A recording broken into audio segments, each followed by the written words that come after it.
All right, now you can hear me. What's going on? Miami draw is supposed to be coming out in the next little bit, but we'll see because sometimes they don't come out on time. It's not being shown anywhere. I think it's called a draw release. They don't do a ceremony. They did a ceremony once, and then they didn't do it anymore. So, yeah. They said they're going to release the draw at 1 p.m., which is in about 10 minutes. So let's see what happens. Let's see if the draw comes out. Yesterday, the draw came out during the final of the ladies' event, which I think was in. They put it out at like 3 or 4 o'clock. So yeah, let's hope the draw comes out on time. And then we can go through it. Women's draw came out already. If you want to go see that, there's a video out already on the channel for that. So go check that out. They are playing qualies at the moment, which is good. The rain has been a pain. And it's going to rain first couple of days as well. So it's going to be might be a bit of a slow start. Because it's supposed to be raining on and off until probably the weekend. So yeah, we might have a bit of a weird start. Is it raining right now? They're in progress? Okay. Yeah. So let's see. Let's see if we get the draw in time.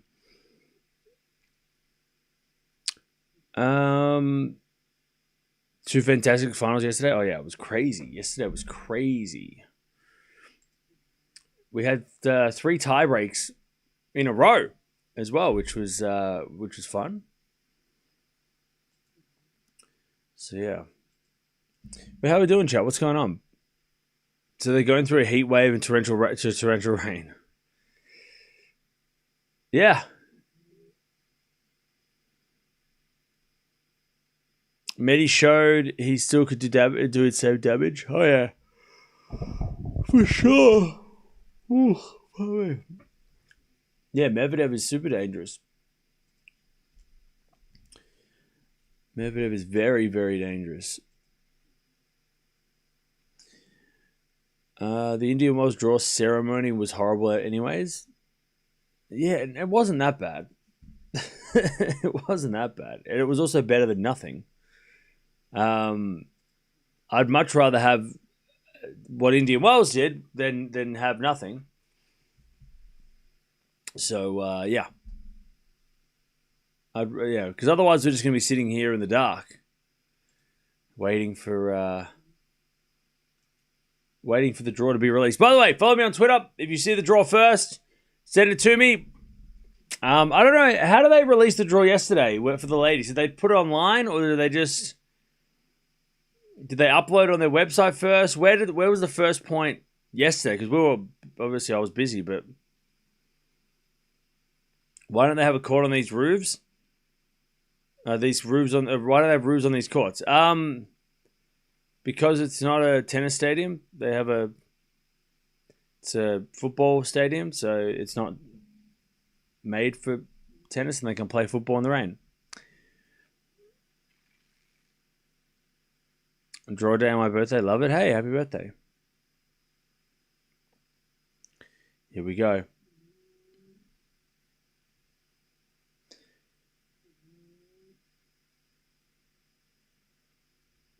Here we go. It was because of fast pitches that Djokovic won Australian Open multiple times. Okay, maybe. By the way, it looks like they're cleaning. It looks like it is raining in Miami. Again. It's going to be one of them weeks. It's going to be one of them weeks. Oh, man. Ugh. All right, let's talk about some of this tournament. Because if you saw yesterday, during the final of the ladies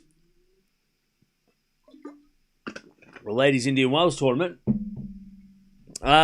we have big news about players not playing. So we'll draw a list.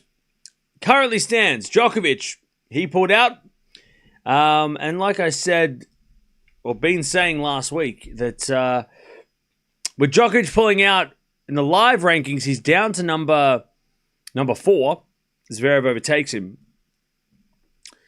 But there's a chance, there's actually a lot of players have a chance to overtake Djokovic. So Fritz, Shelton, Auger-Aliassime,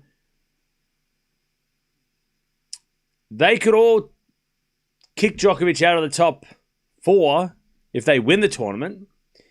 Musetti and De Minaur have to make the final to kick Djokovic out of the top 4. So I think Djokovic has sort of thrown it, he's kind of challenged those guys to, if you want to be top 4 going into the clay season, you have to do something that's very hard. So Musetti, De Minaur, if they make the final, one of them makes the final. If they both make the final, Djokovic will be out of the top 4. If Auger-Aliassime, Shelton, or Fritz win the tournament, they overtake Djokovic and push him out of the top 4. So, yeah, it's not... there's 5 guys that could kick Djokovic out of the top 4. And again, why is top 4 important? Because it means that you guarantee to not play Sinner or Alcaraz until the semis. There is a chance that if you are number 5 or 6, that you could still avoid Sinner and Alcaraz, but it guarantees that you cannot play them until the semis, which is exactly what Djokovic wants, because we saw I think in like 2024, how Djokovic kept playing Alcaraz in the quarters or Sinner in the quarterfinals. And then last year, we saw that Djokovic was top 4, so he was avoiding those guys, which allowed him to make the semifinals, right? And get to the semis of slams and stuff. So, and then lose to those guys. But yeah, that's the benefit of being top 4. He doesn't need to be top 4. Like I said, he could be number 5 in the world and play Zverev in the quarterfinals, right? That could happen in a slam or a 1,000. But yeah, it just guarantees that you don't have to play Sinner or Alcaraz until the last part of the tournament. But yeah, Musetti's number 4 seed. We'll go through the seeds in a second. He gets promoted. So Djokovic, Griekspoor, Munar, Runa, Zhang, and Sonigo is the withdrawal list. The seeds, you got Alcaraz, Sinner, Zverev, and Musetti at top 4. De Minaur, Fritz, Auger-Aliassime, and Shelton round out the top 8. Then it's Medvedev, Bublik, Ruud, Menchik defending champion. Then Kaboli, Hashanov, Rublev, and Fokina are the top 16 seeds. Some of the lower seeds, you got Draper at 25, Feast at 28, Korda at 32, Tien at 20. So yeah, there are definitely some dangerous third round possible players. And then there's unseeded players. You got Fonseca's unseeded, Shapo's unseeded, Tsitsipas unseeded, Berrettini unseeded, Hurkacz unseeded, Dimitrov's unseeded. So yeah, a lot of unseeded dangerous players as well. Now Berrettini is not in the quali draw. In fact, none of the guys I just mentioned are in the qualies, but none of them got wildcarded either. So I'm not sure. Dimitrov and Hurkacz. So Dimitrov lost all these points from last year, so that's why he's down low. Did Berrettini? He must have been on the entry list. He must have made the entry list main draw. So yeah, that's that's who to watch out for. Third round matches. We could be getting Draper, Alcaraz in a third round. Feast versus Sinner in a third round. Korda could play one of those guys in a third round. So that's going to be the first thing we look for. Where are those guys in the draw? Fourth round, it could be Rublev or Tien versus Alcaraz or Sinner. Tommy Paul is also a possible fourth round. Norrie, possible fourth round for one of those guys. And then quarterfinals, Medvedev and Menchik avoid Alcaraz and Sinner until the quarterfinals at the very earliest. So, yeah, that's something to watch out for. We've got to watch out for where Draper is, Feast, Korda, Humbert, as well. Maybe Nakashima is there as well. Rinderknecht, who's played Alcaraz every other week with varying results. So he's another one you got to watch out for if you're for a third round. I guess Mute and Echeverry are probably the two that you want to play in a third round if you're a top 8 seed. But yeah, there's a few dangerous names. No, Stan's not playing. He is not playing. Didn't get a wild card or didn't want a wild card, so no. Not playing. Yeah, Rublev could push these guys for sure. Got a job offer today, just over a month of job hunting. Yay, hey, Laura, good luck with that. Cam, you're a good-looking dude. You need some better glasses. Thanks.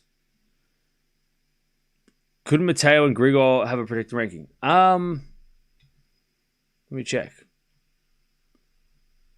Well, Grigor doesn't need a protected ranking, and I think Berrettini just made the list. Maybe. Let me check. Where's the entry list? Berrettini might have been top 60 when the entry list come out.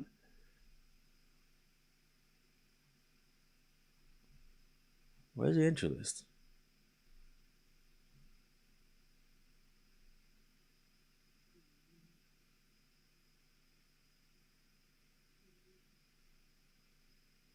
Why do they make an article about an entry list that doesn't show the entry list? Why would you do that? Why say entry list is available and not show it? Why?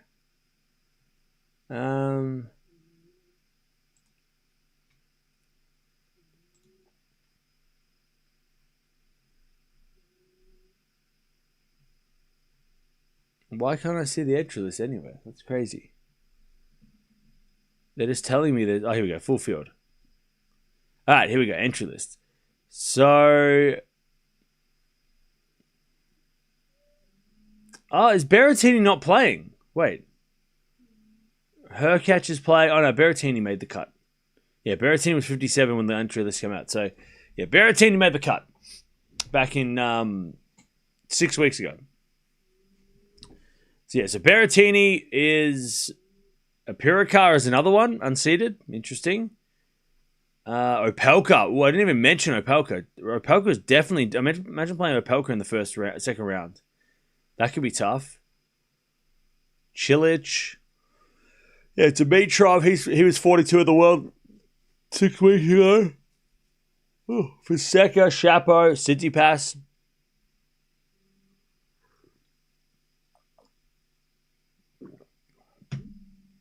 Yeah, all of those guys. Yeah, Poprin's another one. Van der Zandschulp. Yeah, so there is a few. There are a few players that should be feared. Where is the draw? They're not showing it doing a ceremony, so we're just doing a wait and see. It's supposed to be coming out now. Draw supposed to be just... They do a draw release. They just put it up a line. They don't have a ceremony. At least they don't have an open ceremony. They do a ceremony behind closed doors. Well, they draw it... They don't do a ceremony behind closed doors. They just draw the draw. There's no... public ceremony.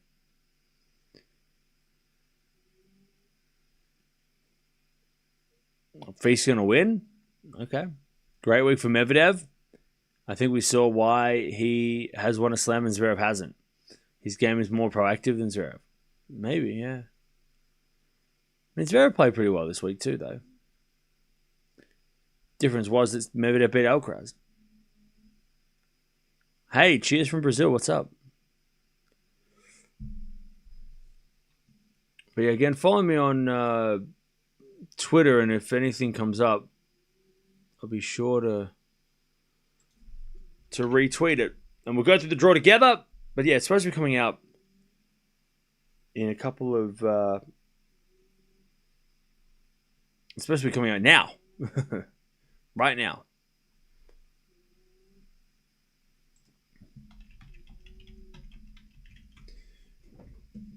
But yeah, qualities are still going on at the moment.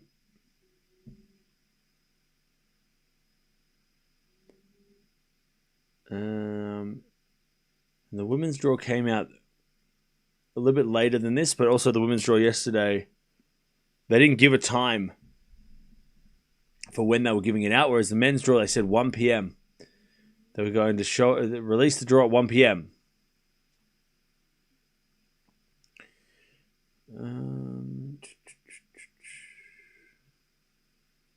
Yeah. So hopefully, in the next little bit, they release the draw.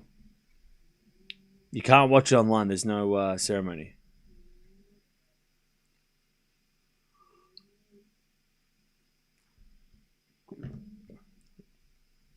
I've enjoyed watching Vachereau and Rinderknecht. I hope they play. Yeah, they're playing. They're both playing this tournament. 1 p.m. always means half one at the earliest. Yeah. Yeah. That is always the case. I was supposed to have come out 10 minutes ago, so. Thoughts on Best Picture winner? Yeah, cool. I haven't watched the movies from the Oscars, except for Weapons. They meant no earlier than 1 p.m. Yeah, not before 1 p.m. Not before 1 p.m. Yeah, look, chat, I as somebody who no,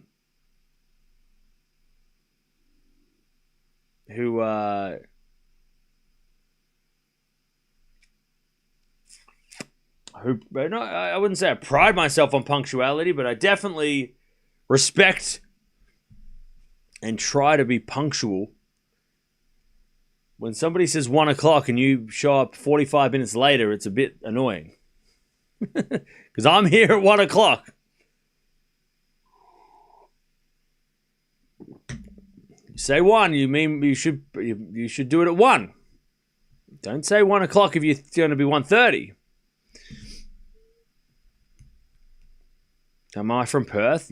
No. Do you like the women's draw? I couldn't watch it after the final. It was too late for me. Do I like the women's draw? It's all right.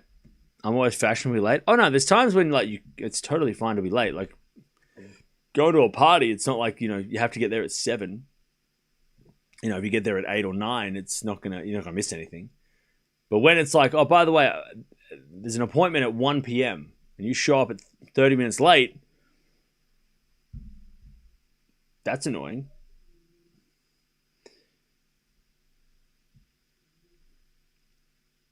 But hey, hopefully the draw comes out very shortly.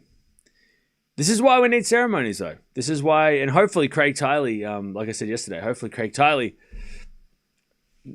being part of the USTA now, the CEO of the USTA, hopefully he can persuade all the tournaments under the US banner to do some ceremonies because draw ceremonies are very helpful. And they're also not that hard to do. I mean, you don't have to do what they did in Indian Wells and make it all fancy and crazy. You could just do really a very low-key Wimbledon-style ceremony where you just go live at the time you say, and then you just you don't have to do interviews and stuff. You just do the draw. Just pick names out of a hat, and we go from there. Stream it to the internet, and you'll be fine.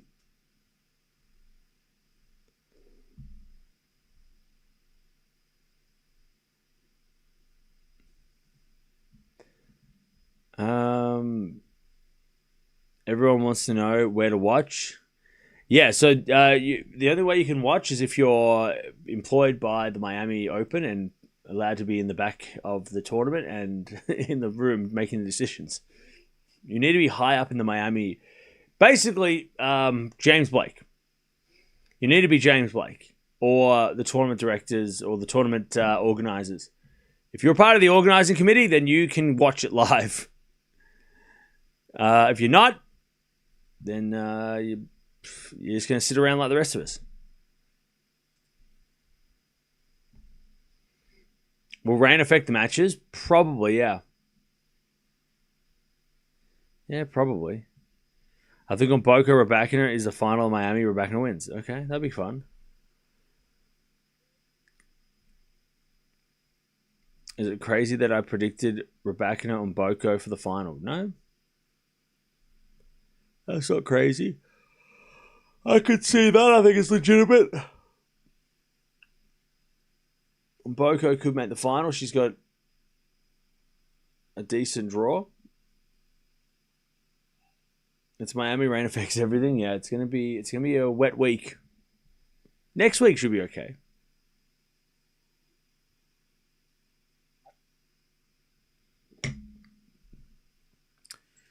Why is Eala's ranking 48 now? Because last year her points from Miami have dropped off from last year, so that's why.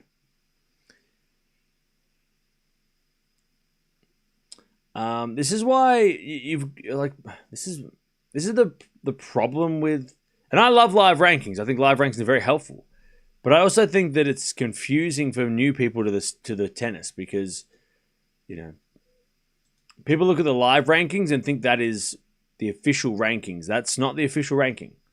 Official rankings are the Monday after the tournament ends.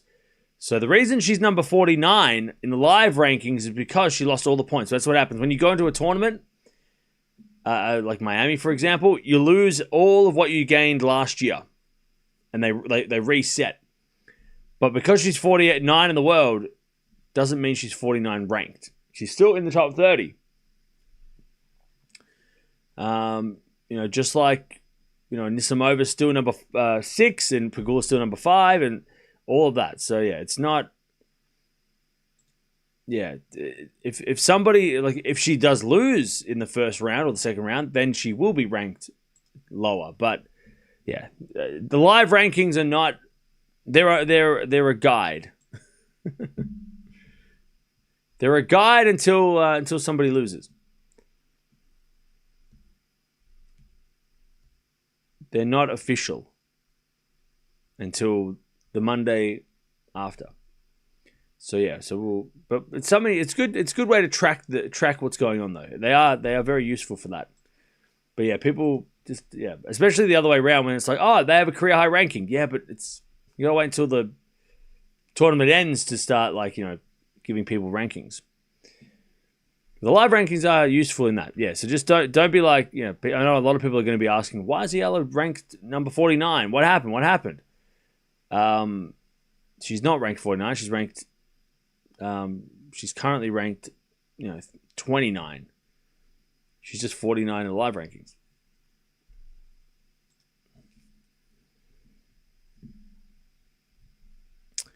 Zverev back to number 3 in the live rankings. Yeah, because Djokovic lost points from last year. Yep. Zverev being number 3 is more likely to happen by the end of the tournament, but still, it's not official rankings. It's just this is the live rankings. Things change.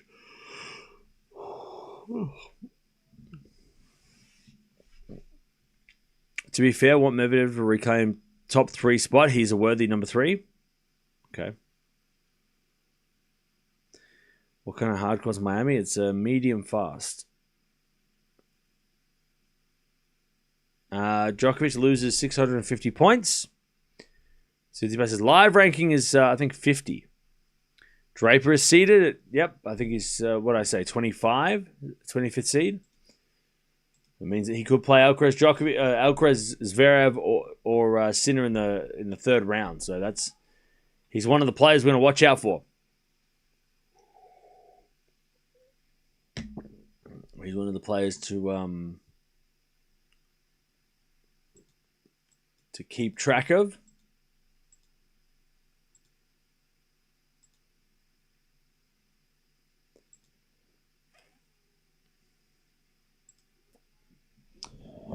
Are the players still complaining about 2-week format? Well, the thing is that Miami and Indian Wells have always, for at least since I can remember, have always been 2 weeks. So, no. But the players, I mean, they don't like the. Well, I don't think many people like the 2-week Masters on the clay or the 2-week Masters like after Miami. But yeah, the 2 weeks in like the Sunshine Double's never been a problem.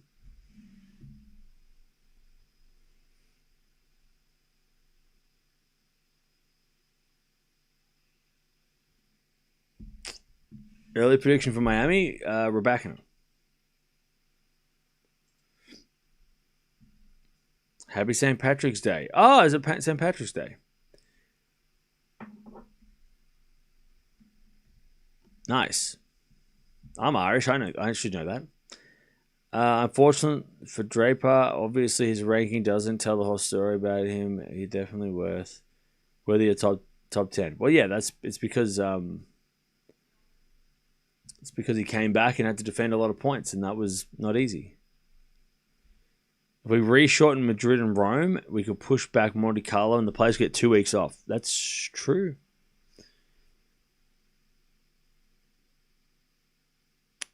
Medvedev and Draper will be back in the top 10. Well, Medvedev is back in the top 10. Do you think Fonseca has a real shot at Miami this year? Depends on his draw. He could play Alcaraz in the second round, and that could be awkward. But, I mean, if Fonseca gets a decent draw, he could make quarterfinals. When Sinner be number one? Probably not for a couple weeks. Why do you only get 100 points for Miami fourth round? I don't know. That's just how it works. Why? Why not? I mean, how many points should you get for a fourth round? You get 1,000 for the win, so what? You should get I mean, like, how many points do you want?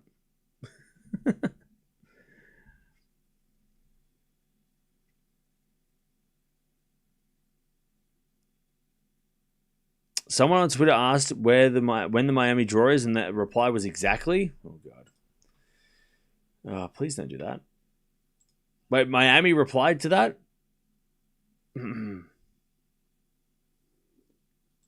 That's annoying.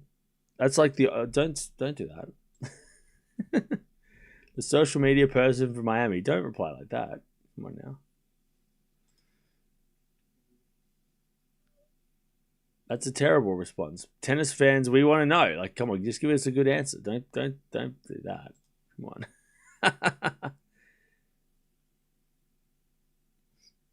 Wait, the person asked. Wait, did they reply? Did you say they replied? Miami replied back or what?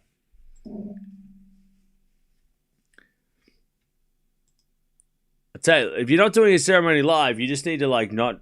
Don't do that. Don't reply. Don't reply like that.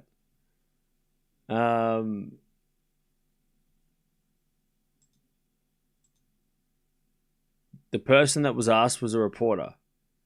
Wait, they asked in person. Wait, what? Someone on Twitter asked, when is the moment? Wait, Dutchy, you're confused. I don't know what you're talking about. You're confusing me. Miami wasn't asked. I don't know what you're talking about.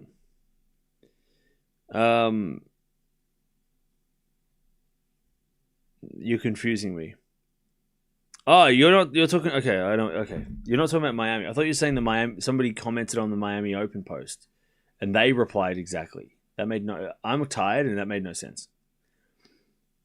Miami draw was 22 minutes ago, according to their website and the ATP website.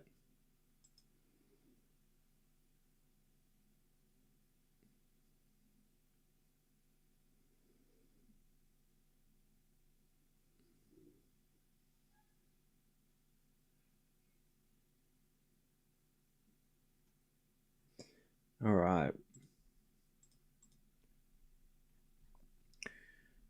Tsitsipas in final, just not possible at the moment. Well, I mean, depends on your draw.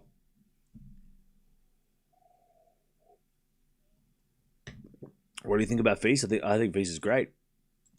I love watching Feast. We had so much fun watching him the last couple of weeks.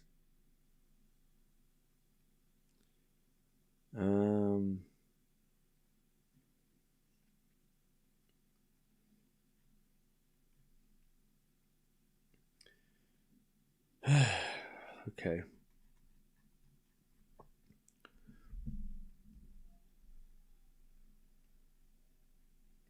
Oh, okay. That's what. Okay, Dutchy, I understand. I thought you meant Miami.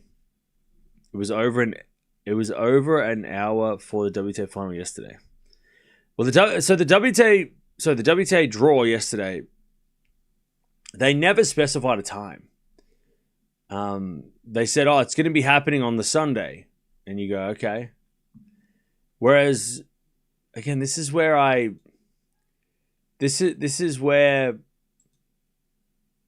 have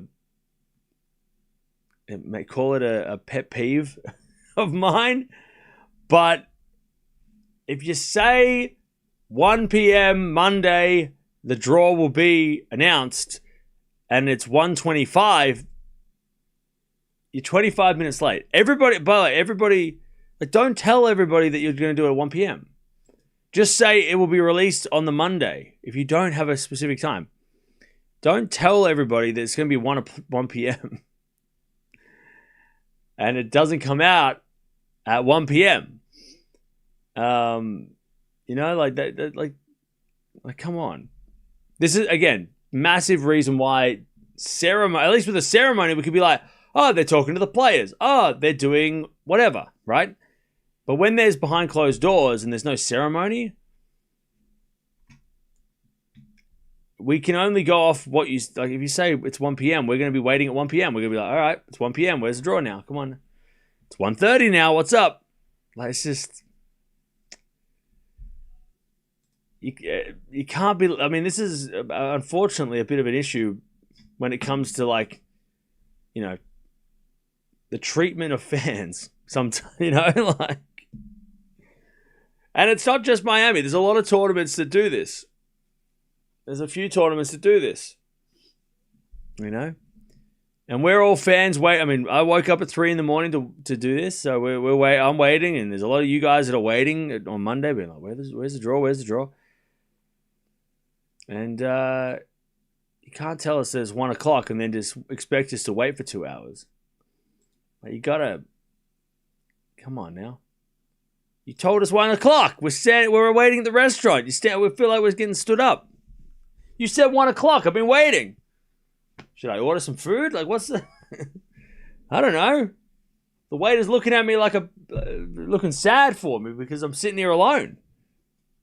It's like, is your date coming? I don't know. They said 1 o'clock.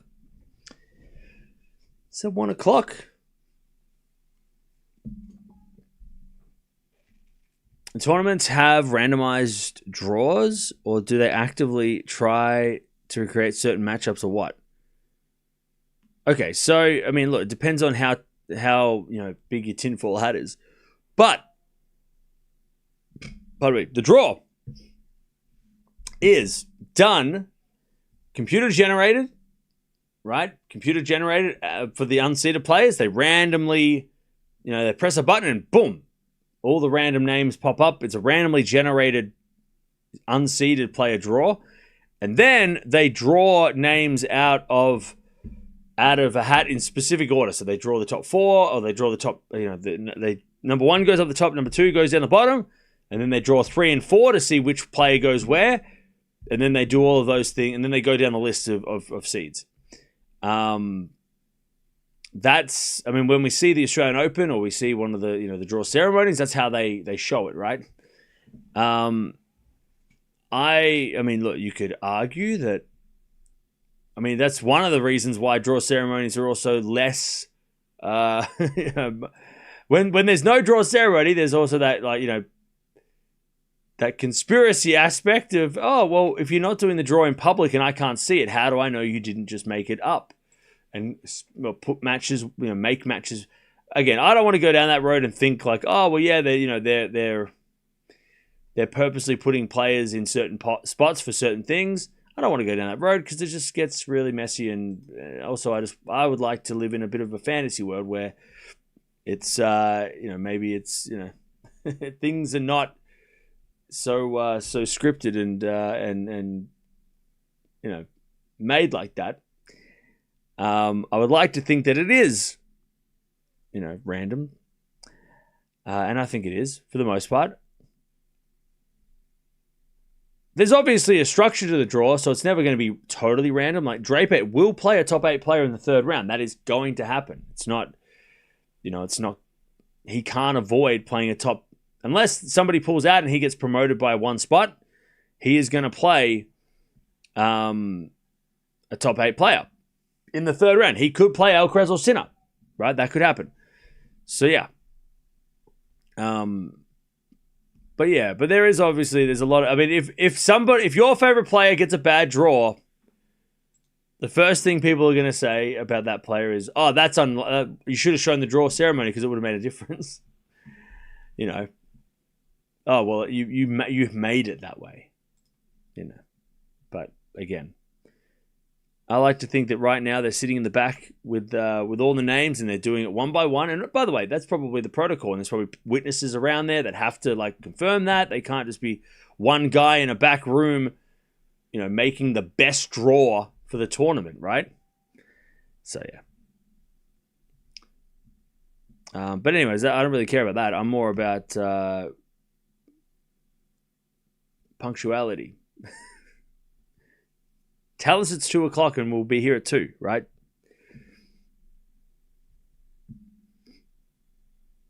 You can't watch the ceremony because there is no ceremony to watch. I hope Fonseca can make the quarters, yeah, but he could also play Sinner in the second round, which would be fun. I'd love to see it. Him play Sinner again, that'd be awesome. Ignorance is bliss, do they say? Well, I mean, it is. I've run out of tea. Musetti will be in Carlos's half. Maybe.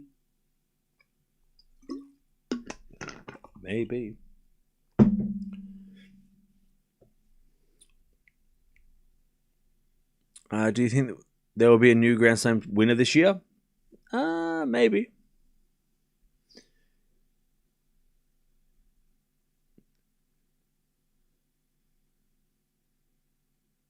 Musetti's number 4 seed. Djokovic out? Yes. Musetti gets promoted. He is the number 4 seed. Fonseca in the second round would be awesome. Yeah. I can tell you this. Fonseca is going to play a seed in the second round.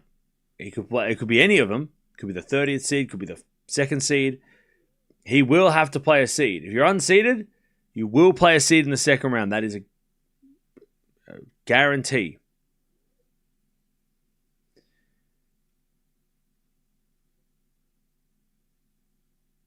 If it's not Sinner or Alcaraz, who has the best chance to be the third guy?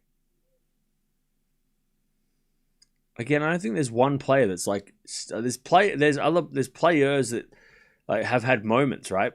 I don't think there is one third guy.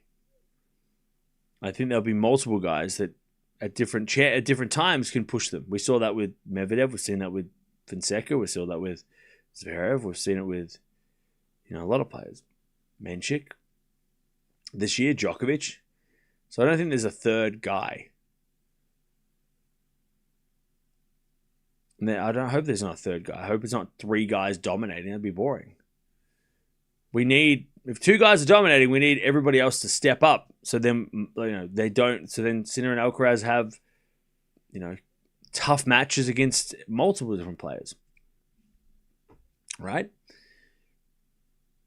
They don't just go, oh, well, this guy's tough and then that's it. You want to have 5 or 6 guys that in the 4th round or the quarterfinals, they've got to, Alcaraz and Sinner have to play tough matches. That'd be more interesting. A big 3 won't make things more interesting. It'll just mean there's one guy that could maybe stop it from happening. By the way, thank you, Mandy, for the €10 super thanks. Appreciate that. Draw hasn't come out yet. What time's in Australia? It's 4:30. Draw will take place in 30 minutes time. What? Mark, do you work for the tournament? Where did you find this from? Where's this information? Did you make that up? Send it to me or it's not real. You guys send this shit to me on Twitter, otherwise it's not real. No, they don't do mixed doubles in Miami. Well, they didn't. I don't know if they're doing it this year. Can you imagine if it was Sinner and Alcaraz, Fonseca and Tien match in Laver Cup? That'd be fun. Yeah, they got to bring in Tien and Fonseca. I mean, they bought Fonseca last year, but Sinner doesn't play Laver Cup though, so. The draw has not come out yet. Does Miami only have a live for court one during qualies? Maybe. I genuinely think Fonseca can outplay Alcaraz in Miami. Okay. That'd be interesting to see them play. Perhaps the draw takes place at 1 p.m. It starts at 1 p.m. So the draw may not be complete. Hey, that's a good point. Maybe they start the draw at 1 p.m. That's actually not a bad. I mean, yeah. Maybe. But I also think that's kind of silly. To be like, oh, by the way, at 1 p.m. we're going to start the draw. Okay, are you? Like, why announce that? Like, you know, like, yeah, we're gonna start doing the draw at 1 p.m. behind closed doors. No, like, trust us, we're doing it right now. Are you though? Like, I don't know. I mean, you know what I mean? Like, cool. Tell me when it's coming out though. Like, I don't care when you're starting to work. You know what I mean? Maybe they've gone out for lunch and they're like, we'll do it at 1:30. We'll do it after lunch. We'll go get some lunch and then we'll come back and do it. You know, like, it's like, I don't know. I don't. Oh, you're going to start work at 1. Okay. How do I know? I'm not there. Are you actually starting at 1? The website said it was available at 1. Well, that's the thing. When you say 1, I think, you're going to tell me at 1 o'clock what the draw is. I don't think you announce that you're going to start working at 1. Like, that seems silly. The draw will be released at 1 o'clock. Like, that's what I'm feeling.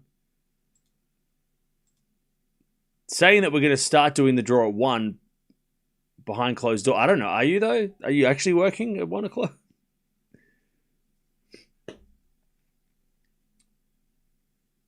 They're not showing the draw live.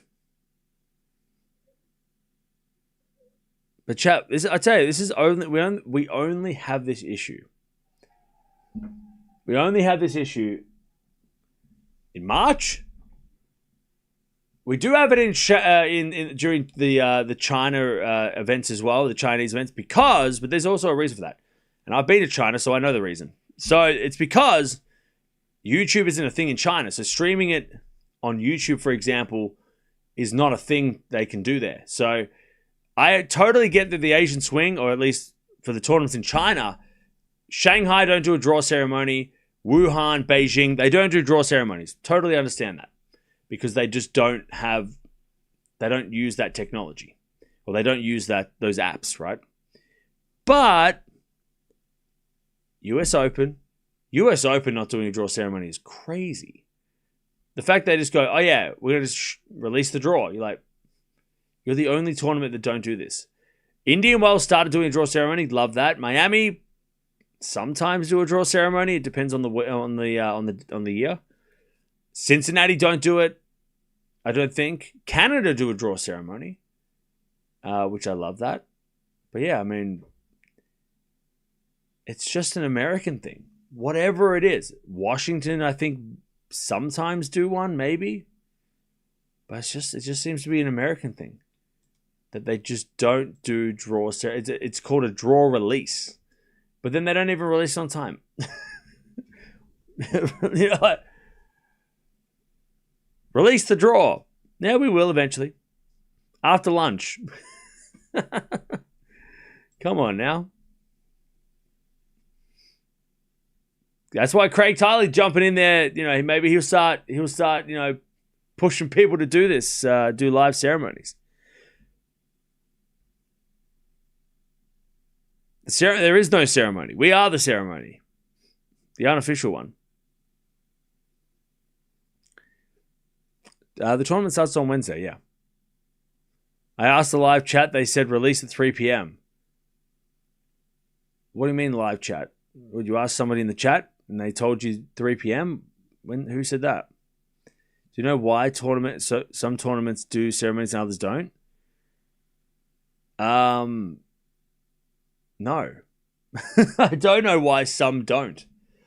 It should be for all big events. It should be it should be part of the build-up. And I say this every single year.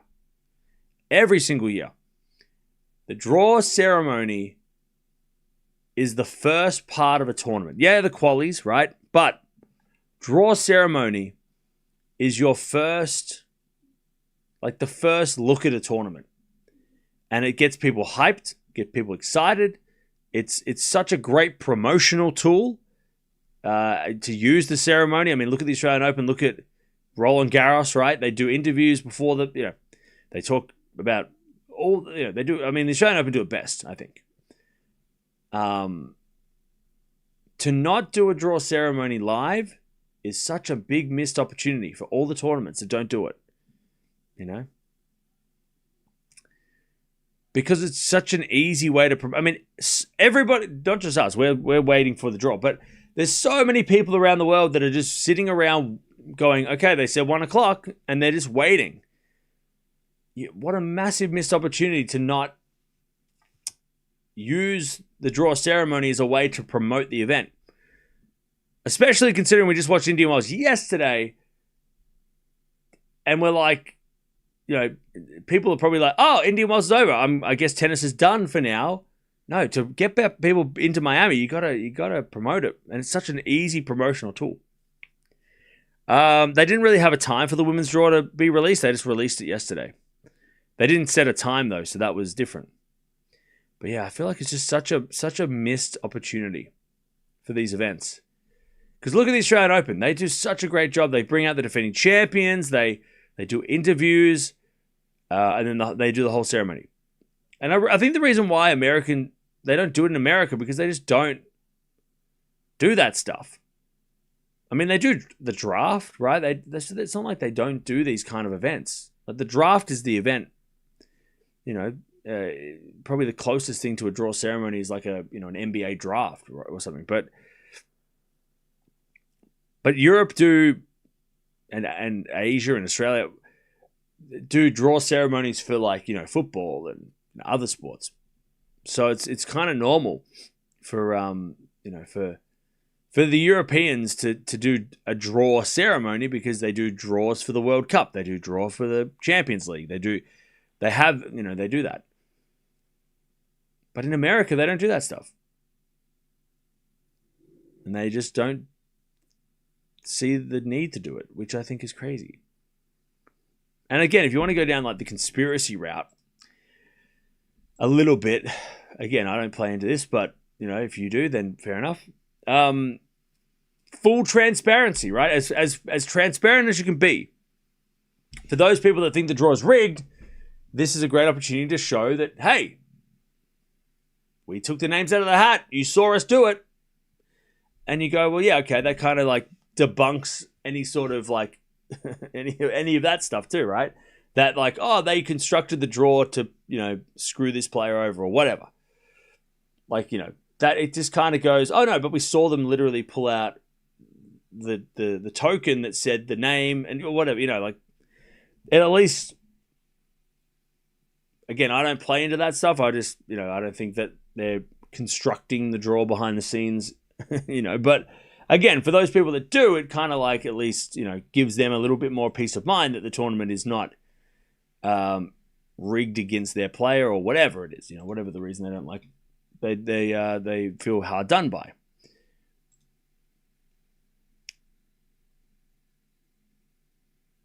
I know a computer can do it. I mean, look, that's why I know they can. Like, it's funny because Wimbledon, I kind of respect Wimbledon for this, how they draw every single name for the draw, whereas on like other tournaments they just go randomly generate unseeded players and then they do the seeds. But yeah. And I know it can all be computer generated. I know that. But I do like the whole thing of like pulling the names out. I kind of wish that tennis did it more like they do with the World Cup, where they pull out like a ball and then they go like they pull out the name and it shows the name. I wish they kind of did it more like that. That would be a little bit more theatrical, right? And a little bit like that's what I love about football draw, like when they do draws, because it's like they have a big like machine where they pick out a ball and then they pull out the piece of paper and they show the TV. I love that. I think that's so fun. I kind of wish we did that in tennis. We don't do that. We just pick out like a token that says 17, and you're like, who's that? Like you gotta, they do it a little bit. I wish we did that, like the big. Maybe the Australian Open will do it one day. Like I would love it if they did it that way. It'd be so much fun. But but again, I'd take any live ceremony right now. It's been 45 minutes. Draw was supposed to come out 45 minutes ago. And I think also another thing that's a little bit of a pet peeve is the lack of communication in these situations, right?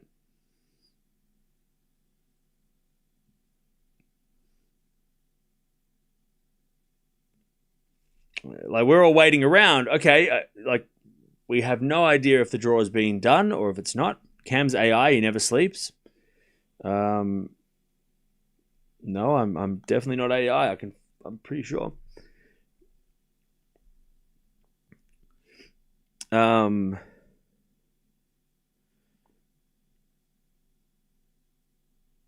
have no idea. Jane, I have no idea what you sent me. When will the draw be? What is this?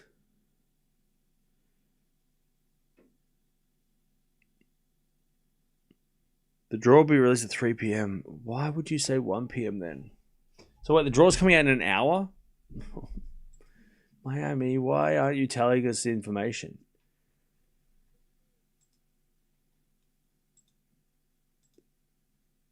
You asked the live chat bot and Miami Open website.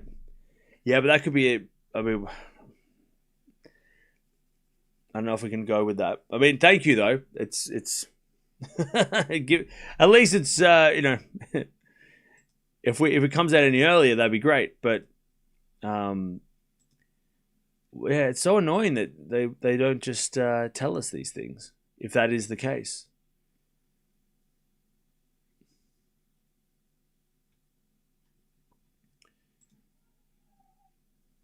You look so sleep deprived. You shall turn everyone off and you should turn everything off and reboot. No, I'm fine.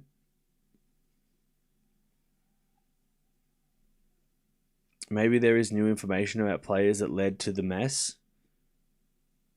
If somebody's withdrawn, like had a late withdrawal, I don't know who was on the injury list. Djokovic already pulled out, so yeah. Time for another petition. Yeah, chat. Again, this is just a pet peeve of mine. If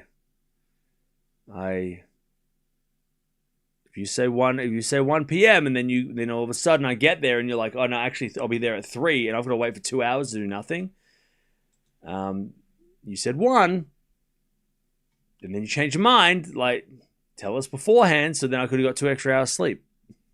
I could have woken up at 5 o'clock instead of 3 o'clock. I went to the tournament website and asked, what time is the draw? A being named bot replied, I don't understand what you asked. I am back with this human.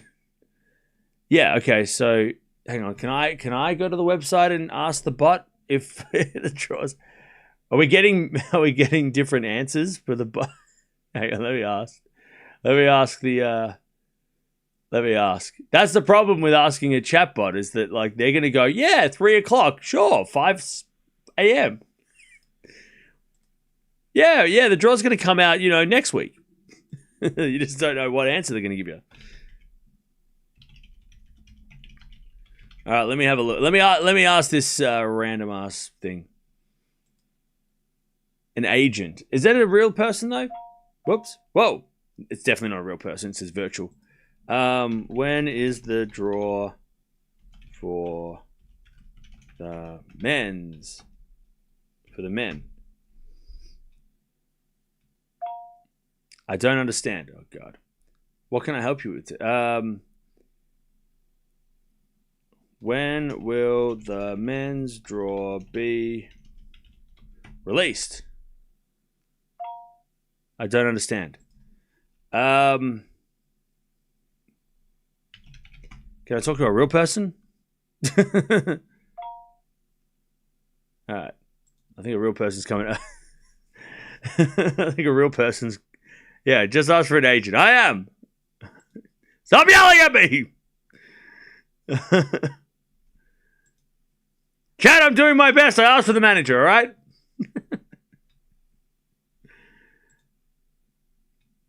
Have you watched Arizona Tennis Classic final yesterday? No, I haven't. I need more info, yeah.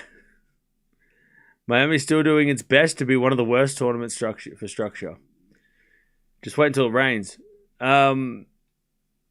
Ridiculous. This is what we are reduced to now. Yeah.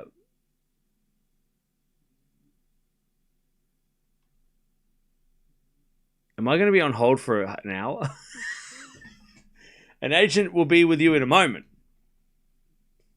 Is that 30 minutes? How long am I going to wait here? I'm on hold. I've been put on hold. Karen Cam, shut up. I'm doing this for you. I'm not doing this for me. I'm happy to just sit here and yap.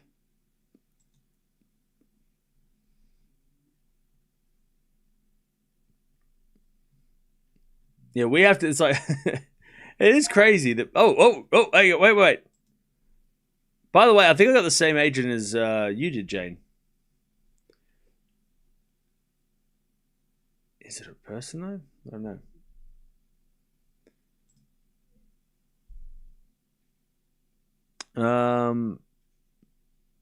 I think the women's draw is out. No, the women's draw is out. That was yesterday.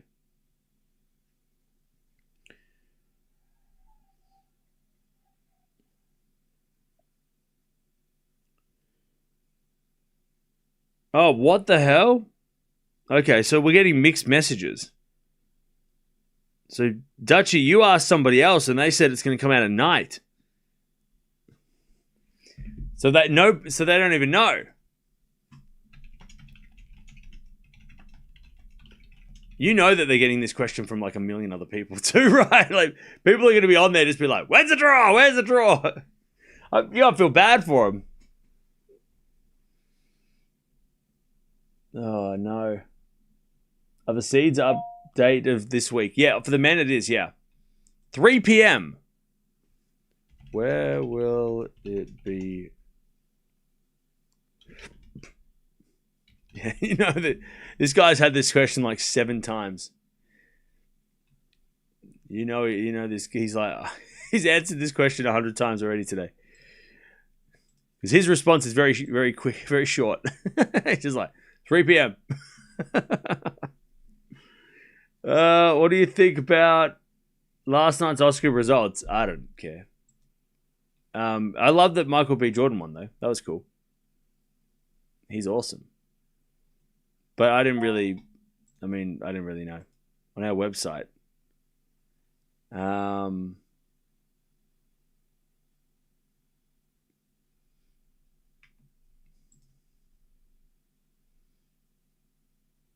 Where? Well, where? On our website.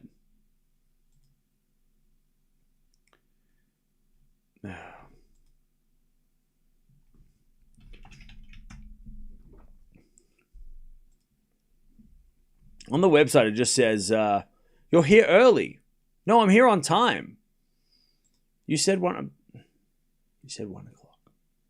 You're here early. No, I'm not. You're late. Have a nice day. Thank you.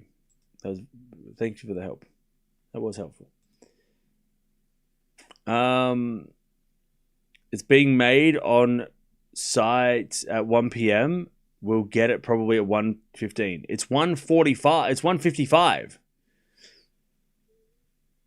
We won't get it at 1:15 because that was like 45 minutes ago. Chat. You know what I'm gonna do? I'm gonna see if I get a different person. Let's see if I get a different.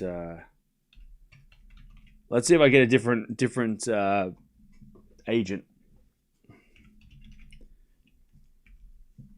Whoops! I didn't write in all caps. I'm screaming at this. Stop dinging. There we go.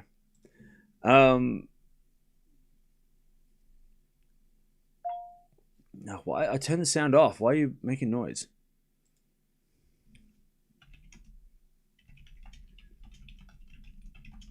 You know that they're getting like spammed with messages about the draw. you know it's happening. You know they're like where I'm asking, but like 100 other people are asking the same question.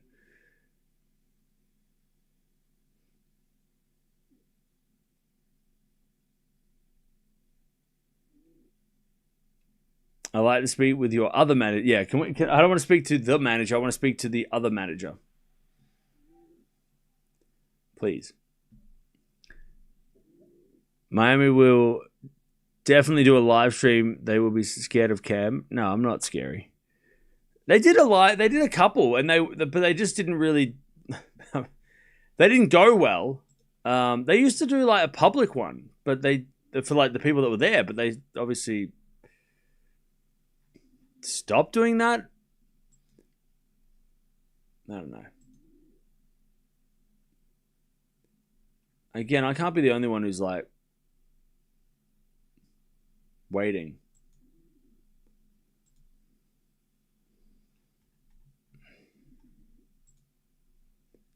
Tomorrow. I asked where will the draw be at? They said tomorrow. Tomorrow? What do you mean tomorrow? Tomorrow? What the hell? See, this is chat. This is even the staff don't know when the draw's coming out. So 3 o'clock or tomorrow? Wait, what? It can't be tomorrow. The men's draw comes out tomorrow.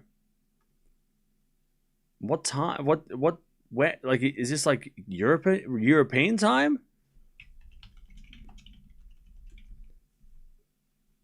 See, this is it. I need to talk to another about it. I need to talk to. Can I talk to the other manager? What is going on? I'm gonna have to talk to a third person.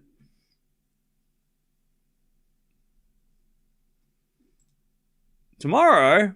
But the other guy said today. He said in an hour. Wait, what?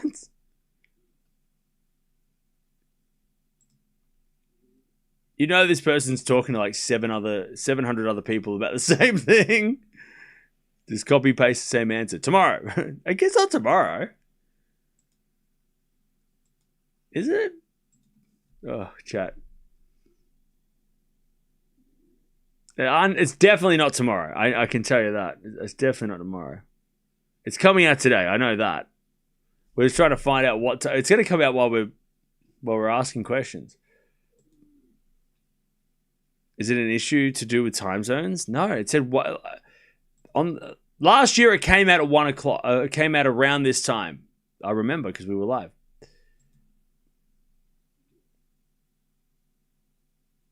It's not a time zone thing. Last year they went on TV and they released it or something. Now he stopped replying. Is he watching the stream? I think Draper is my third guy who gonna challenge Tinkeraz. Maybe. So it's supposed to come out in an hour. 16 March, 1 p.m. ATP website. Well, yeah, the ATP website says 1 p.m. And that's been what I think we've all got. I mean, that's what I've gone off. Usually the ATP websites, yeah, they get it spot on. But the tournaments, I think we got to remember that the tournaments in the ATP run different. The ATP don't do the schedule, right? the tournaments. The tournaments run their own schedule. Think of the ATP as the manager and the tournaments as the worker. You know, tournaments are going to run their own, do their own thing. The ATP overlook it. So when the ATP say 1 p.m., the tournament could go, 3 p.m. They could change it. They're like, they're not gonna. They're gonna do what they need to do. 3 p.m. seems a little bit more. I mean, yeah. I don't know, chat. I've also been ghosted, so I don't know what's going on. All right. Let's try again.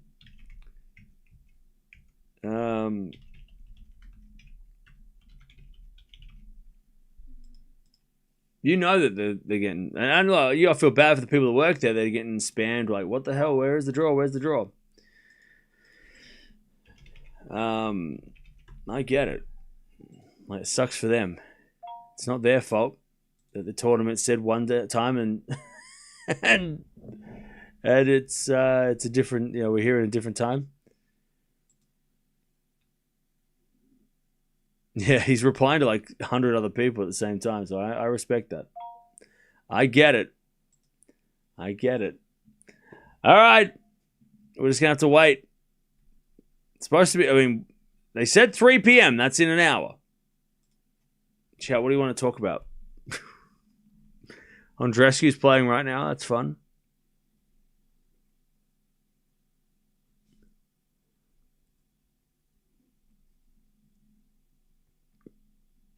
It says the men's draw tomorrow for me, but you might be in a place where the draw comes out the next day because we're talking about Miami time. It's not coming out tomorrow Miami time. It would be coming out today. I'm not streaming Andreescu's match. Don't ask me. The courts are faster than Indian Wells, yeah. Can they even do the draw without any qualies being completed? Yeah. They just leave a space for all the qualifiers and then they put them in later. That's totally normal. That happens all the time. It's happened with the women's draw. The qualies will be placed later.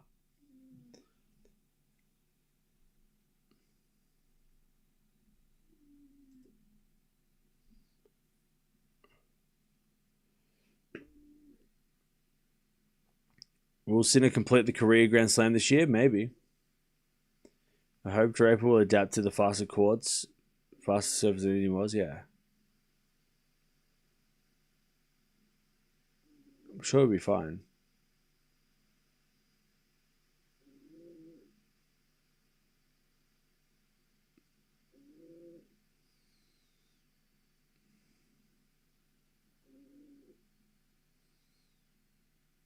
Yeah, they've already released the women's draw. Yeah.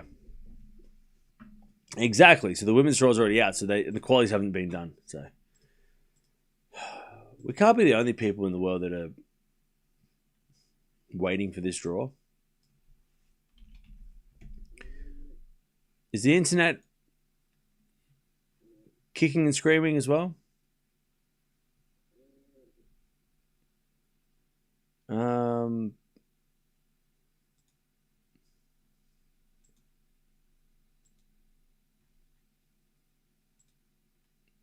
It seems like nobody's waiting for the draw. Are we the only people that are waiting for this draw? Wait, does the main draw start tomorrow? Wait, hang on. Tomorrow's... Today at 6 p.m. the draw will be drawn. Hang on, what's 6 p.m.? So the draws... Wait, what? Okay, so even like people are saying like 2 hours ago that it was supposed to be released at 1 p.m. They got to tell us these things, please. Please, I'm not complaining. I'm begging. Please, can you just update us and be like, hey, actually the draw's coming out at 3:00. I know it said 1 and everybody's waiting for 1, but just tell us. Just tell us. Just say, look, draw 3 p.m. Okay. Just tell us. Just tell us.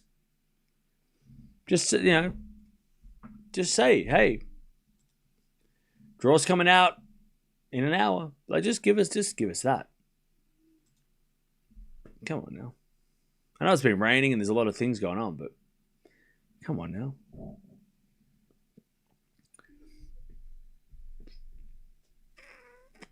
So the draw starts tomorrow. God damn. See, I wasn't ready. I thought tomorrow was going to be a day off. Good one. So round 1 starts tomorrow. Is that right? Let me check. I thought it would start on Wednesday.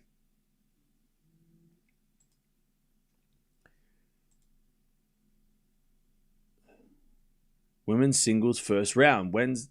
Tuesday. Thursday, second round. Okay. Again, can we just go back to Indian Wells?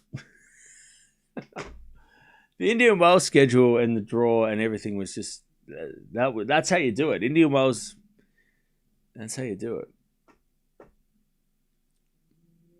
Yeah. No, women's. There's gonna be some first rounds tomorrow, but it's gonna rain tomorrow. But also, women's first round. Venus is playing first round, right?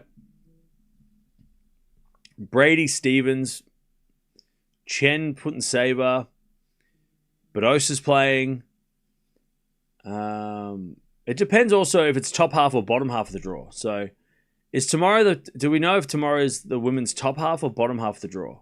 If it's bottom half of the draw, then a lot of those names won't be playing. Do we know if it's the top half or the bottom half of the draw tomorrow?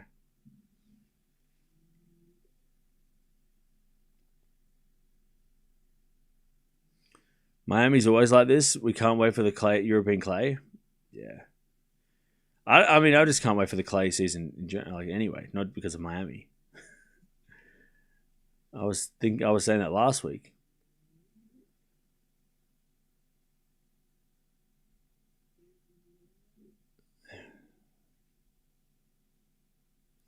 They're making the draw to favor Sinner and tougher for Alcaraz. See, this is why they didn't do a ceremony, to make that guy feel a little bit more at ease. Because now, if Sinner gets a better draw, you're gonna be like, "See, I told you. My conspiracy theory was correct. They rigged it," and nobody wants to hear that.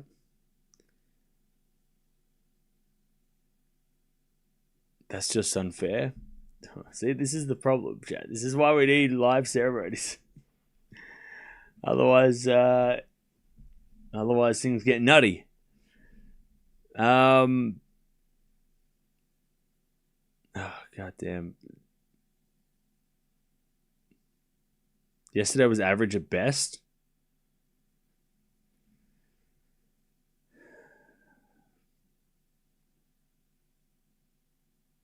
What, the matches were average?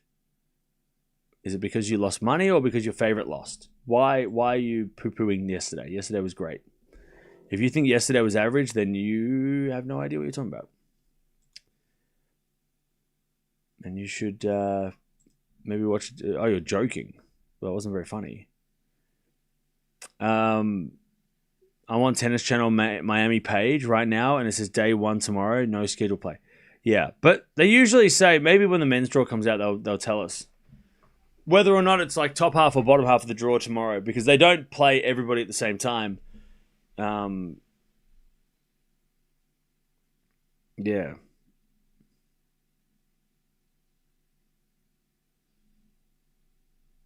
Oh, they're showing qualies on YouTube. Nice. Draw is supposed to come out in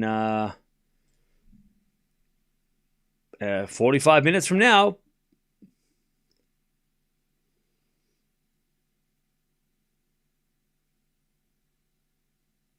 Yeah. Well, so tomorrow we start tomorrow. So okay, we're not going to get a day off. The streams continue. So yeah, so tomorrow, if it is the bottom half of the draw,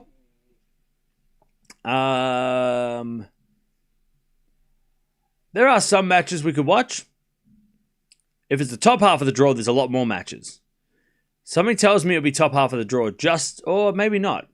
Because it might depend on Rybakina and Sabalenka. They might want to give them an extra day. So they might put bottom half of the draw on Tuesday, Wednesday, top half of the draw. So then that means on Friday, Sabalenka and Rybakina will play Friday, first matches on Friday. So they might give them that extra day.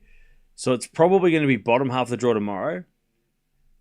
If they're going to favor those, like give those guys, those two a rest, the extra rest. And after yesterday's final, they should definitely do that. Which means that tomorrow there's not much to watch. Unless Andreescu gets put in the draw and plays Valentova. Andreescu-Valentova would be epic. We should definitely watch that. But yeah, there's not much going on if that's the case. Plus, it's also going to rain. Or it's supposed to rain.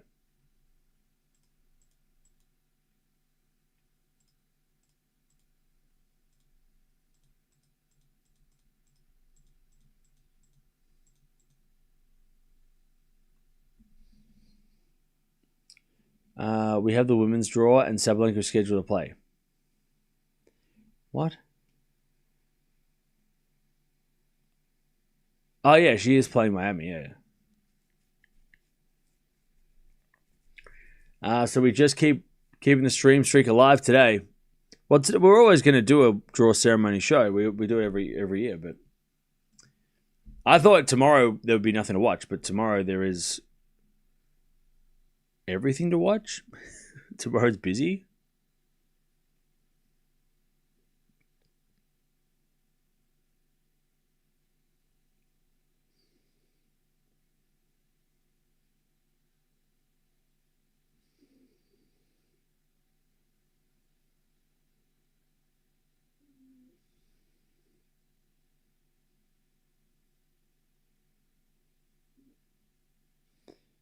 All right.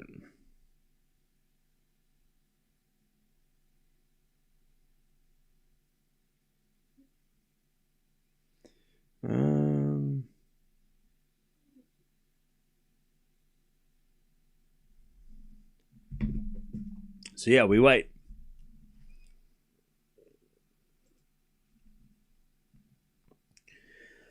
The best part for the underdog might be Rublev. The best bet for the underdog might be Rublev. Can surprise with deep run.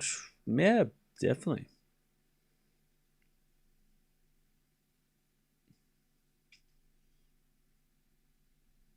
Rybakina's practice right now, says the website. Okay, nice.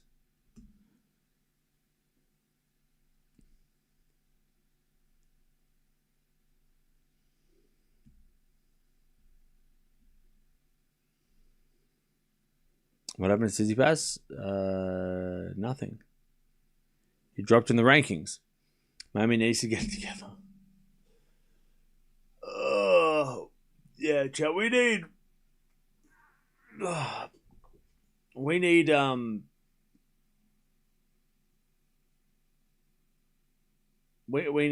to be better. Things need to be a little bit better. I feel like I've said this so many times in the last 5 years. We gotta have draw ceremonies. We gotta have draw ceremonies. It's gotta, for all 1,000 events and above, we need to have not just draw ceremonies, but we need to have almost like a universal process of like, this is what happens. We need draw day. Draw day needs to happen. This is how it should happen. Men and women's draw on the same day. We don't split them up. They don't get split up. We do them on the same day. That's it. We don't go today, tomorrow. No. Same day draw. For men and women. You bring out the defending champions if you can and get them to do an interview each, right? Like they do it. Again, just copy the roadmap that the Australian Open do. The Australian Open do the best. Wimbledon do the quickest draw ceremony, and I respect that, but Australian Open do the best. The way they do it, even the French Open do a good job. The way they do it, where they go, actually, you know what? French Open might be better. I might actually rather the French Open because it's a bit slower, but I love that they go through like every single match gets like slowly shown on the screen rather than just going like, boom, there's this whole draw. French Open is the roadmap. You copy that. You get, you started it on time. You bring out the defending champions. You talk to one, or you bring out the WTA champion. You talk to them. They do the draw. You then bring out the men's champion. You talk to them. You do the draw. Like, Roland Garros have the roadmap. That's what you do. That's what you copy. It's about an hour.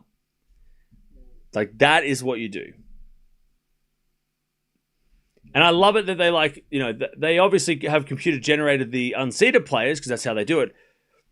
But like they slowly show it. Like it's probably about a 5-minute video where they just slowly like, this is the first match, this is the second match, and they do that, and then they draw the names out to see where the seeds fall.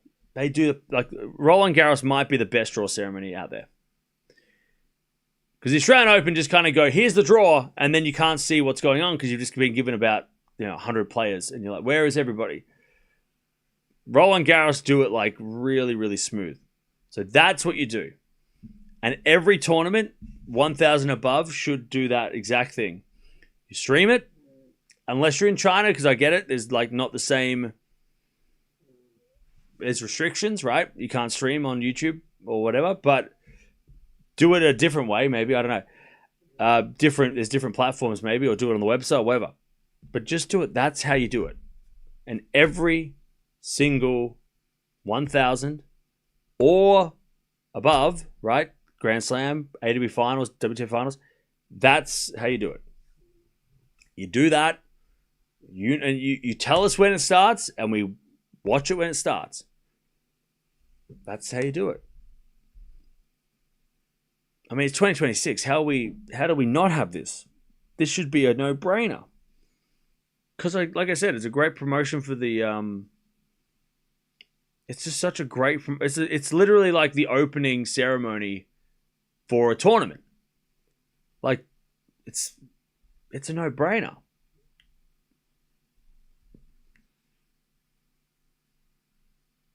Draw's coming out in 45 minutes, according to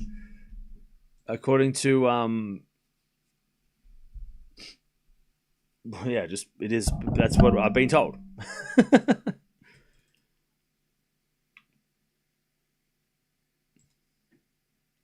Again, the only thing I can think of is if they're waiting for, like, somebody has withdrawn or something's happened and they've had to make some adjustments. Now, if the draw comes out and we realize that, like, somebody's withdrawn, okay, maybe that's what they were trying to wait for confirmation. But if nothing has changed and the players have pulled out, I mean, why are we waiting?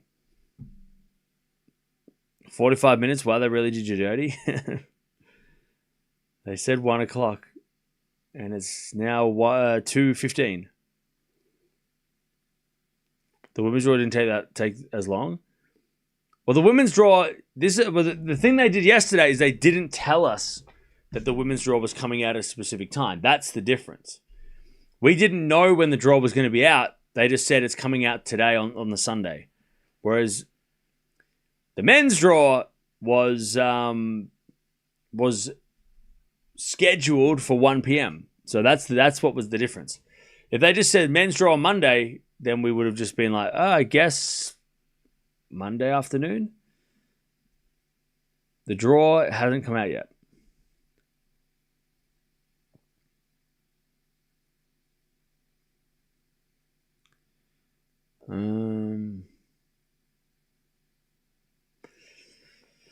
I heard Draper might pull out. Who did you hear that from? Cite your sources, please. Who do you hear that from? Your buddy from work or the internet, or who told you that? Did I tell you that by accident? I don't know. In Miami, it's 2 p.m. and the draw was apparently at 1 p.m. I don't understand. Hey, Benjamin. Yep.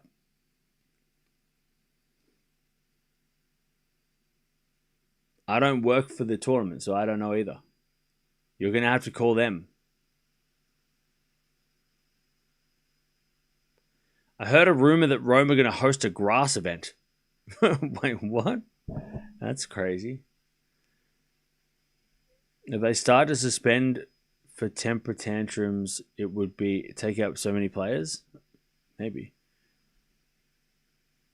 A buddy from work got me, mate. So that is a rumor. Milan hosting a grass event. That's interesting. That's kind of interesting. That makes a little bit more sense. Milan replacing Brussels. Brussels doesn't have a grass event. Brussels? You mean Den Bosch? Or... No, that's been around forever.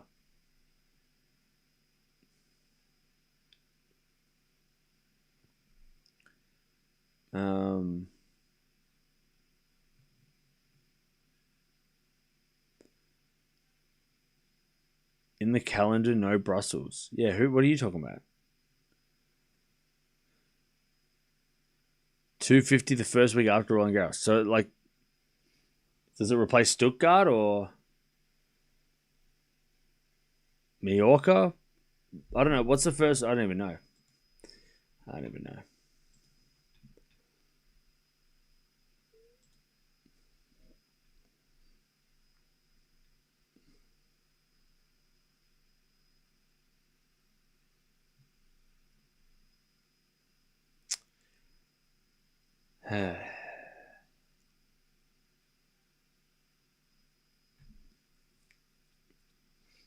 At least our internet's just as annoyed as we are about the lack of information surrounding the draw.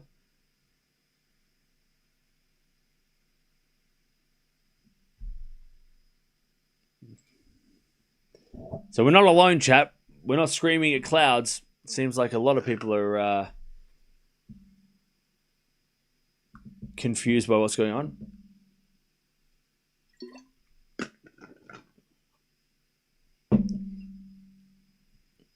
Very weak 5-9 in the ATP I've ever seen. Well, you probably haven't watched that much tennis then. Have you been watching tennis since the 70s? Go check that out. Go back in time and go through every single top. Go from 5-9 every single week of the rankings forever, and then come back and say it's the weakest.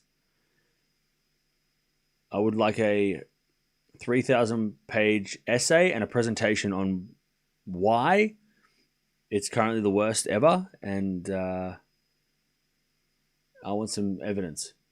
I need proof. You have a week. Djokovic is not playing Miami. No, he pulled out yesterday. Grugo defends a lot of points. I know he's got a semi-final. He has to defend.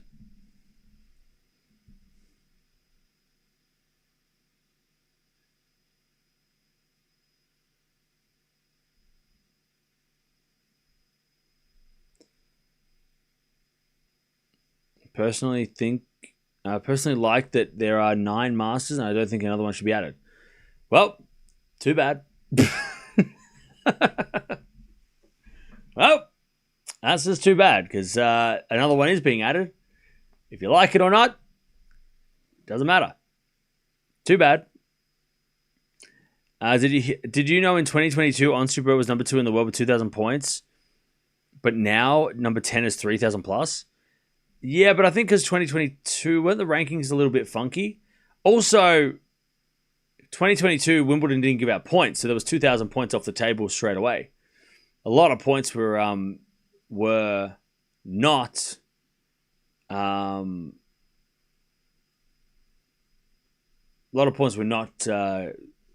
given because of Wimbledon, right?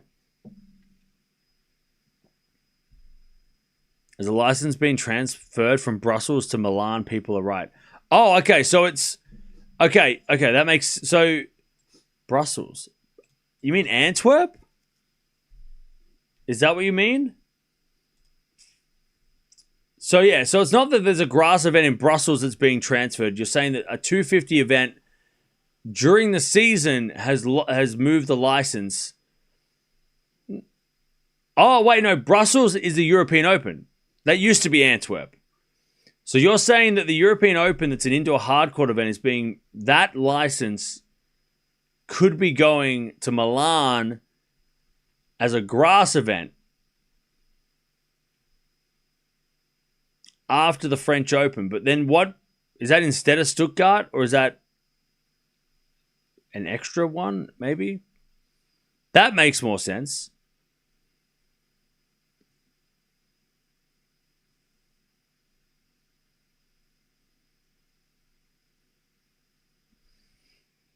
I don't know if guys agree, but before ATP Rome, Draper should play a 250. Maybe.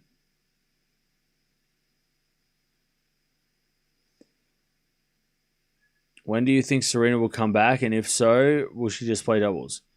I think Serena will come back for Wimbledon, and yes, I think she'll only play doubles.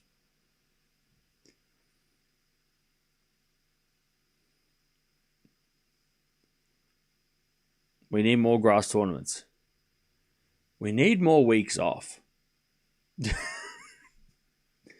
We need less tournaments. We don't need more tournaments. We need less tournaments. Do I frequently go to the AO? No. I rarely go to the AO. We need a 1,000 on grass. We need more weeks off. A grass Masters would be awesome. Not going to happen. We need more weeks off. There's not enough weeks in the year to do all of these things. Why don't you go to the AO frequently? Because I've been to the AO before. I've been a few times, so I'm yeah. Why more weeks off? Because the season is long. And I'll tell you a great example. Tomorrow, when we start watching Miami, we're not going to give a shit about what happened in Indian Wells 2 days ago.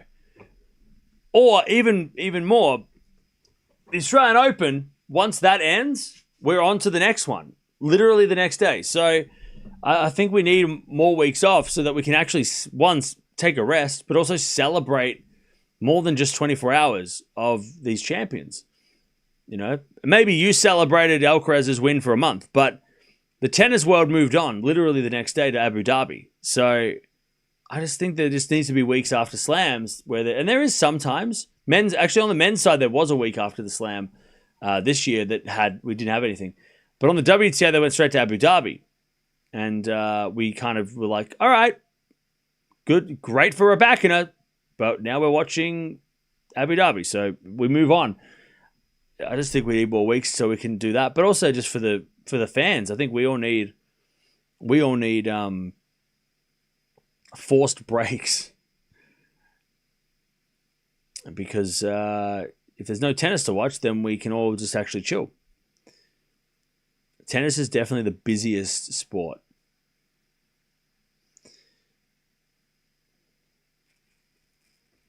I don't know how they'd have a week off between Miami and Indian Wells, but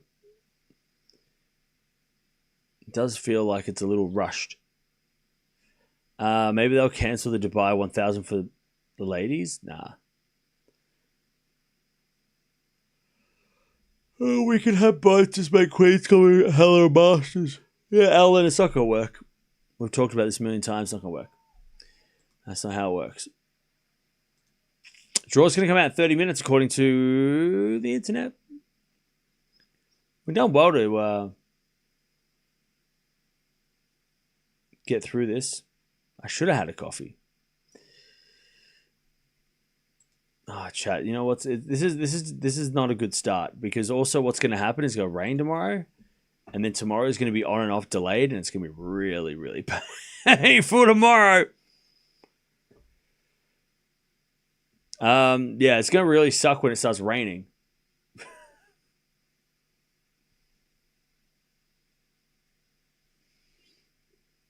It's going to really be painful.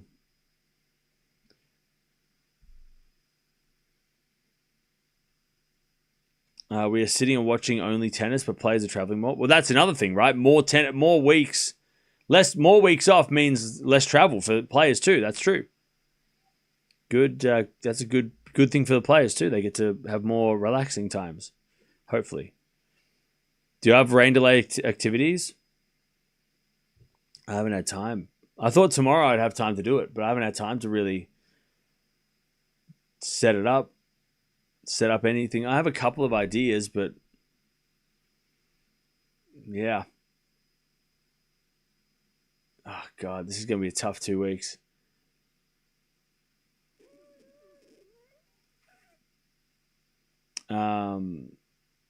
Miami seems like the rainiest Masters by far. Yeah, we definitely have more rain delays in Miami than anywhere else. Rome's pretty. Rome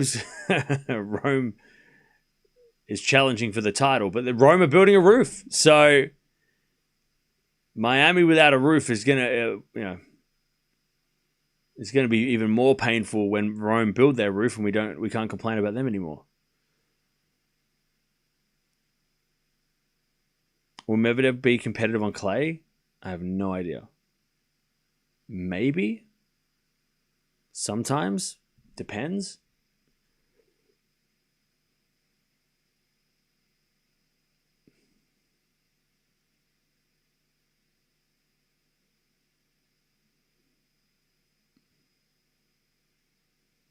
How do the conditions help Medvedev and Sinner? I don't know. I mean, they were faster. It's too early in the morning to ask me technical questions.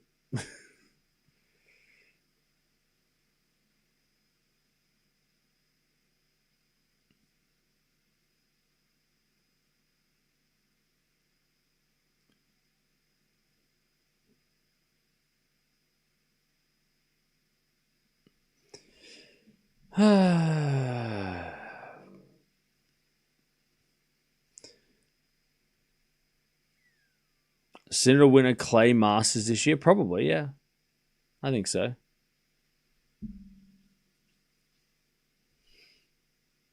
I think Sinner will win one of the clay Masters. I think Monte Carlo.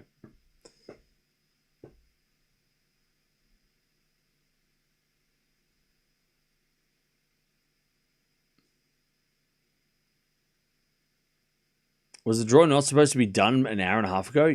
Yes. And then they didn't tell anyone. And luckily, there's people in the chat that are really smart that found a way to ask where the draw was, and they said 3 p.m. One person said 3 p.m. So we're going with that. So 3. It's supposed to come out in 30 minutes, according to that information. So again, they're not showing any ceremony, any draw, or anything like that. It's not being shown. So yeah. When was the last time you had a Danish? I can't remember.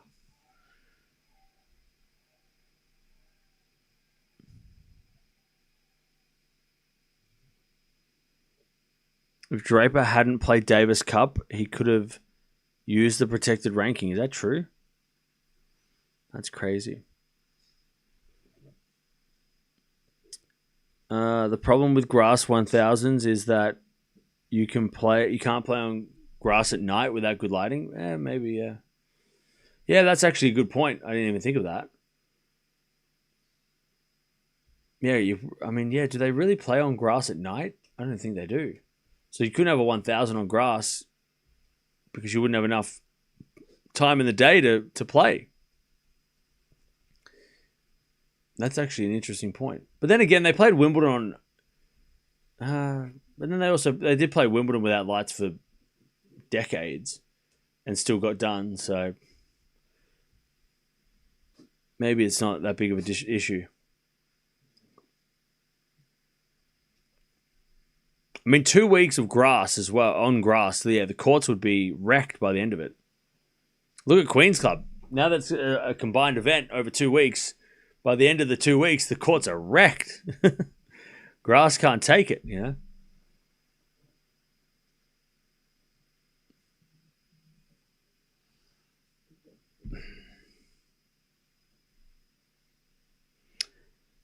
All right, we're still waiting for the draw.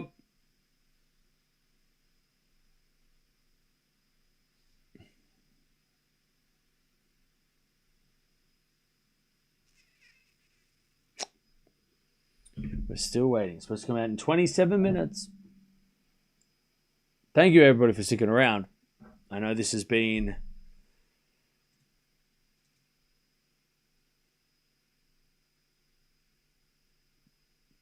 painful, but hey, the draw. This isn't the first time we've had to do this kind of stream. Do you think Sinner will continue his dominance, or will he fall off for a few? By the way, I want to just... I thought Sinner fell off already. He wins Indian Wells. This is what happens, chat. This is how violently the swing of one win or one loss has on the effect of the tennis world, right? Sinner loses Doha. He's terrible. Everybody knows how to beat him now. He sucks. He's not very good. He wins Indian Wells, and it's like, whoa, can he dominate? It's crazy.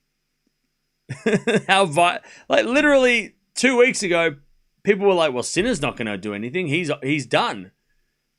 He's fallen back in the pack. It's Alcaraz's tour. Everybody else, like Sinner's fallen back with Zverev, and he's in the and now it's, well, Alcaraz is, how long until he drops out of number one spot? You're like, wait, what? Well, Sinner's going to be number one, but just, when? Wait, what? It's crazy.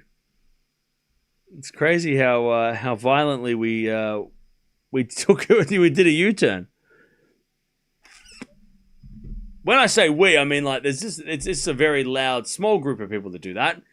Most people are thinking, well, Sinner's not that bad 2 weeks ago, and they're also thinking, well, Alcaraz losing is not a big deal, that big of a deal.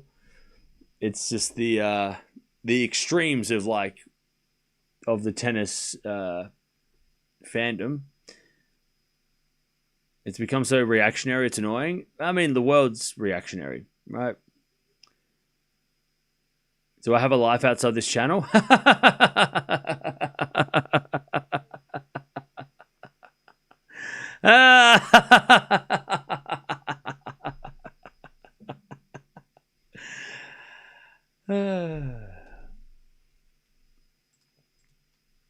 That's funny. All right, so we've got about 24 minutes till the draw comes out. Is it out yet? Nope.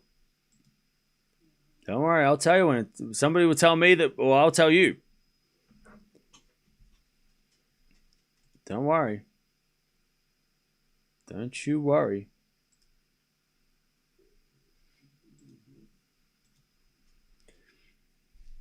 Don't you worry.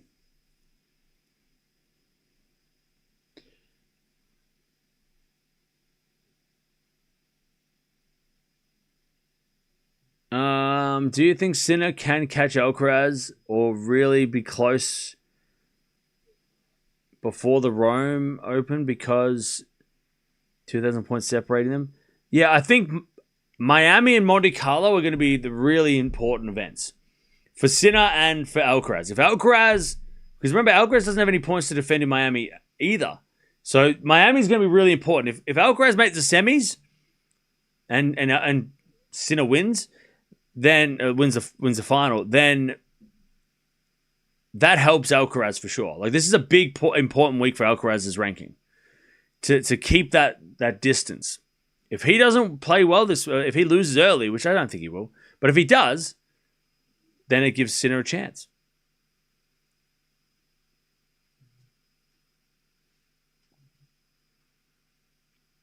And then Monte Carlo is, yeah. Alcaraz might not play Monte Carlo. That I'm sure he will if he's healthy, but Monte Carlo is also not mandatory, right? So there is a chance that Alcaraz could pull out, and Sinner wins the thing, and then that changes things as well. But again, I think it will all depend on Miami, because last year, remember, Actually, let me have a look. What's Alcaraz's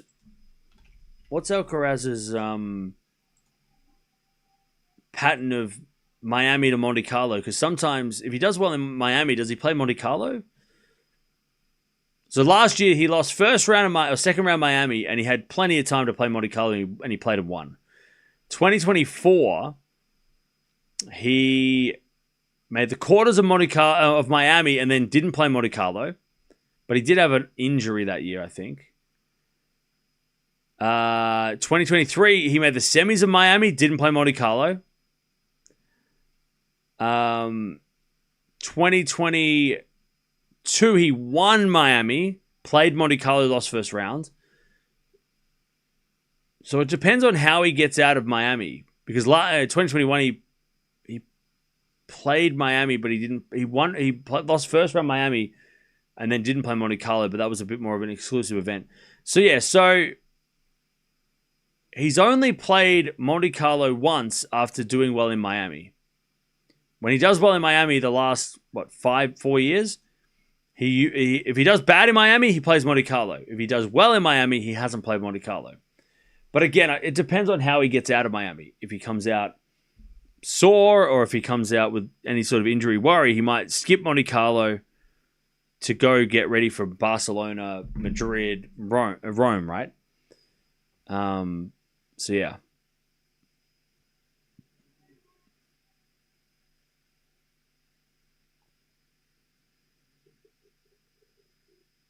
I think Djokovic should only play Monte Carlo. He probably will.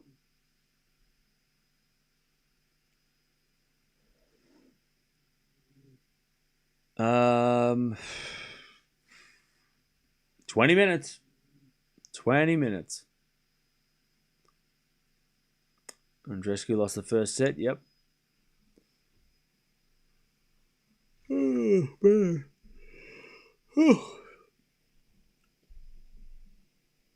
If Alcaraz makes the semis in Monte Carlo, he will surpass 14,000 points. Yeah, and look, that'll be part of the rationale as well.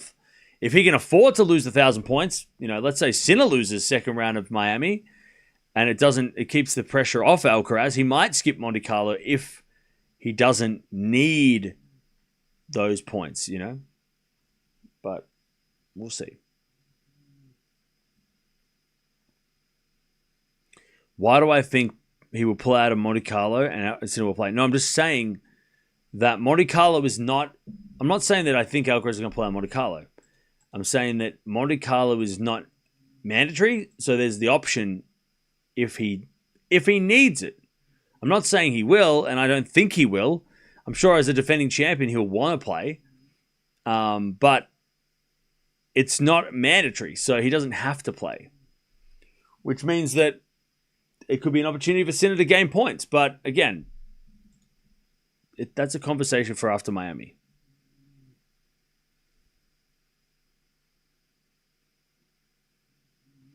By the way, Raducanu withdrew from Miami. I have no idea. Where is that coming from? Why? Where is that coming from?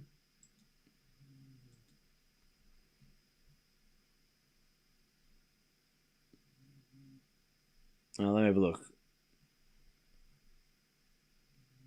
Raducanu forced to pull out where she reached the quarterfinals. Okay. I'm seeing one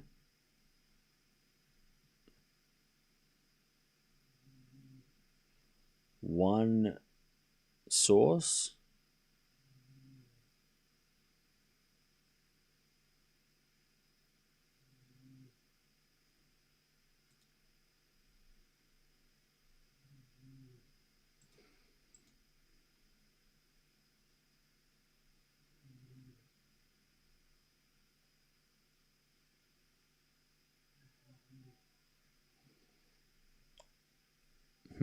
But I'm not seeing anything else.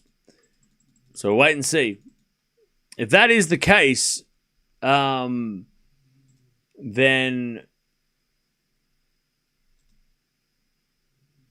where is Raducanu in the draw? So she's in the Alexandrova section. So if Raducanu's out, then who gets promoted? I think Zachary gets promoted. So Sakkari will come in as the 33rd seed, and a lucky loser will take her spot. I think Sakkari is the highest ranked unseeded player. So I think Sakkari will take. What were the rankings last week? I gotta double check. I think maybe Sakkari will get the 33rd seed because Buzkov is seeded, right? Yeah, so it'll be Sakkari will get promoted if Raducanu pulls up, which makes that interesting. And also, because Sakkari's playing grabber and then she's in the Gauff section, so it doesn't really change much. It's not. I mean, she just goes. It means that Cartel versus Stearns winner plays Sakkari maybe. Again, I'm not 100%, but if that is the case,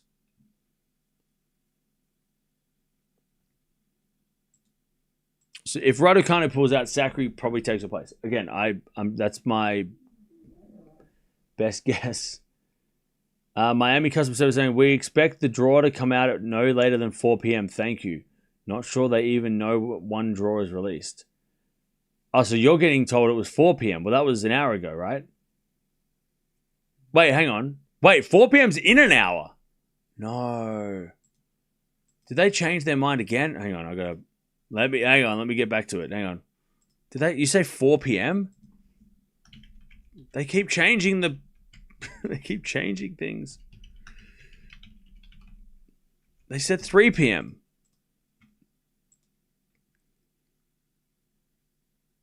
5 p.m. My guess is they're going to do it next week. My guess is that the draw's going to come out when we go offline.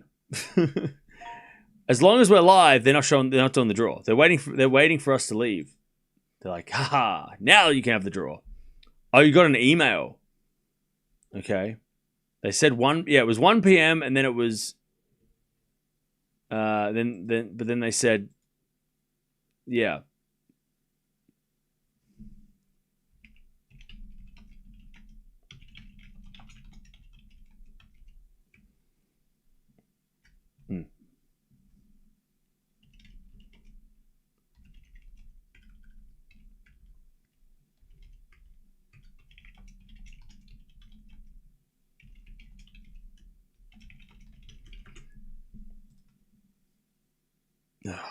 It's supposed to be coming out at 3 p.m., right? They said 3 p.m. I've been informed 3 p.m. 4 p.m.'s in an hour. Chad, I don't know if I can keep going for an hour. Why do you think Alcaraz will skip Monte Carlo if the clay season? He's really good last year. No.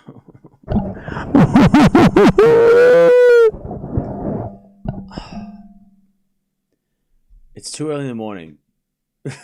I'm tired. I've had 4 hours sleep. Today, 3 p.m. Okay, that's in 15 minutes. All right.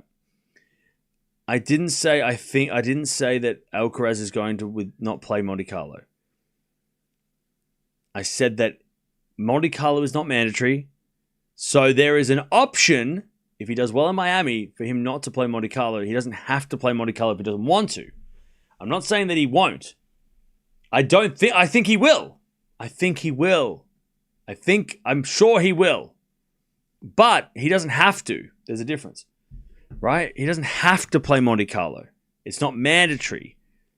He can skip it if he wants to, but I think he'll play.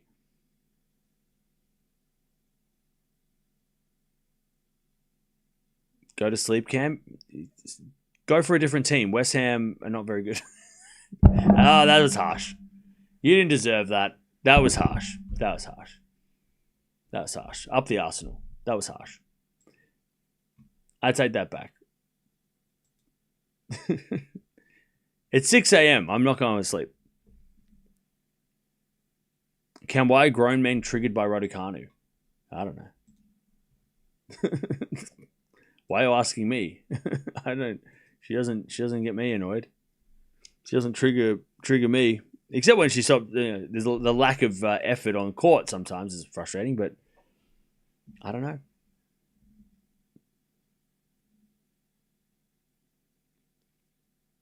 The draw's coming out in 12 minutes. Can Vachereau win Monte Carlo? Sure.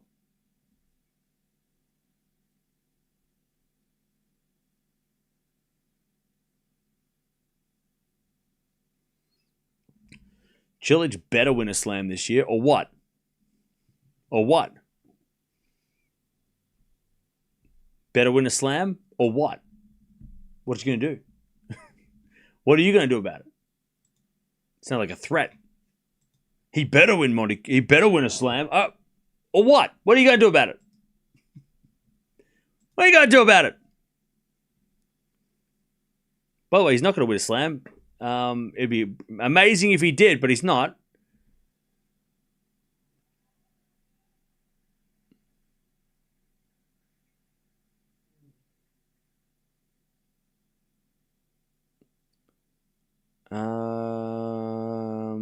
She is not relevant. What? Raducanu is not relevant? That's a joke, right?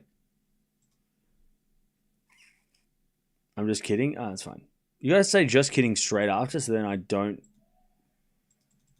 Or are you saying just kidding because I read out the message? I was just kidding. Yeah, okay. Same. Next Masters this week. Literally this week. Fonseca better beat Alcaraz or Sinner this year. Or what? People getting aggressive. I know the draw hasn't come out yet. I'm hungry too, but shit. He better beat him. What are you going to do about it? Okay, now everyone's just fucking with me. All right, I get it. Shelton better win a major. Yeah, okay. All right, it was funny the first 2 times. And even then, maybe it wasn't funny. I would not even be coherent at 4 hours sleep and annoyed. I'm not annoyed. I'm just hungry. It's just testing my patience. Chat, have you ever been like to an appointment and then you have to wait for 2 hours? Like a doctor's appointment, for example, when you go to the doctor and it's like, oh, I booked for 11 a.m. and then all of a sudden it's like 12:30 p.m. and you're like, yeah, I've been sitting in the waiting room for an hour and a half. That's where I'm at. We've been waiting for 90 minutes. This is why I love doing stats for the pro players. They aren't saying that. They want him to stop winning. I have no idea what you were saying. I love stats for the pro players. Okay. My dentist appointment is always 30 minutes behind. Very annoying. Yeah. It's the worst. Once I waited for 3 hours. It's crazy. Are you a billionaire? Bro, if I was a billionaire, I wouldn't be waking up at 4 in the morning. I'd be waking up at a normal hour because I'd be going to the places where the tournaments were.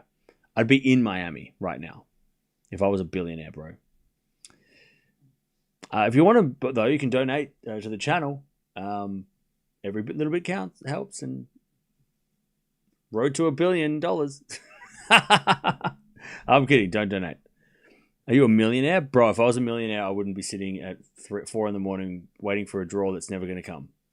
I'd be in Miami asking James Blake, where's the draw?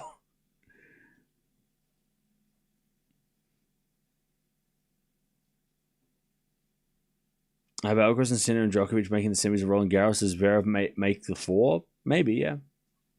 Did you pick Sabalenka to win Miami? No. Maybe. Yes.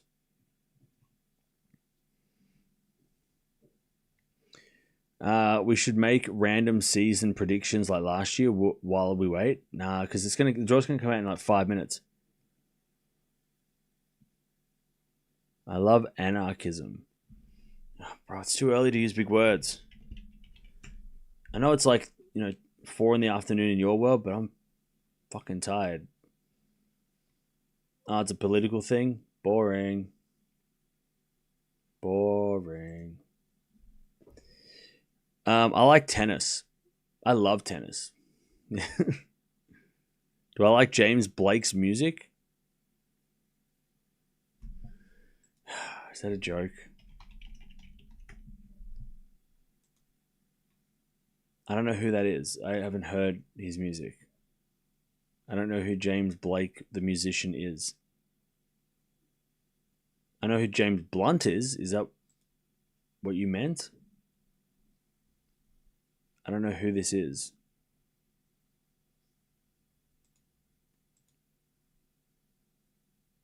List of songs. I don't know who this is. Who is... I don't know who this is.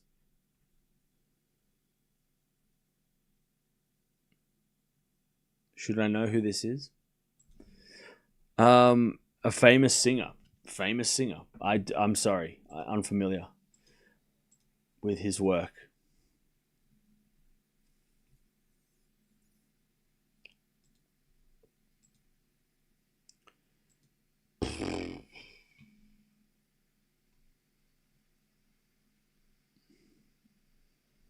All right, 6 minutes. 6 minutes. You should know who that is. Chat, does anyone else know who that is? Out of Miami, Monte Carlo, Madrid, which one do you think Sinner is more likely to win? Miami.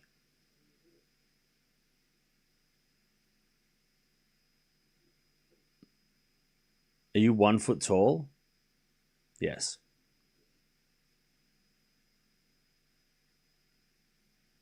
Bad Bunny will be part of the draw ceremony.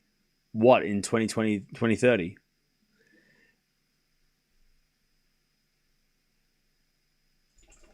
At what point in the season do you think Rybakina will become number one?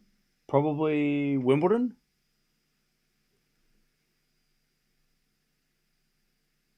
I'd say Wimbledon. I really thought they meant James Blunt. Yeah, right? I mean, I know that. His songs. By the way, chat, it's 5 minutes. 5 minutes. I was going to, do this, then go back to sleep. But now I'm now it's 6 a.m. So, why would I go back to sleep? And then knowing that I've got to do the draw, I've got to watch tennis tomorrow. I might have to. Today might be I don't know.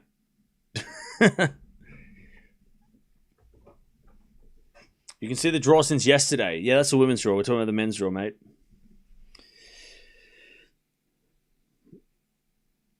I do think Fonseca is ready to win 1,000 this year.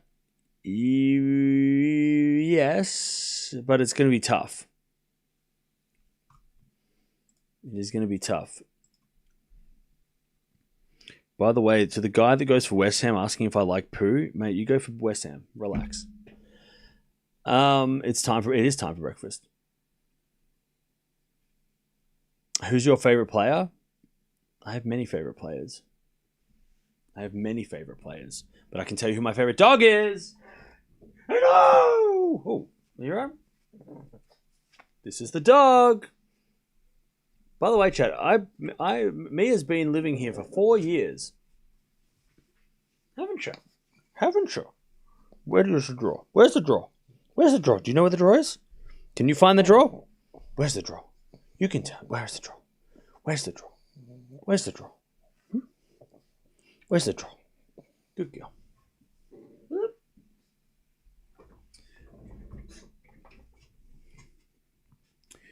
I don't see anyone not Sinker as winning a slam. Medvedev failed at the Masters this year. Okay. Do I like Shelton or Alcaraz? Both.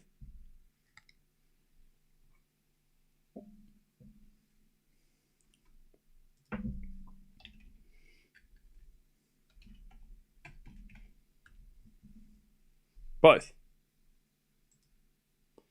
I'll tell you, I am interested to see how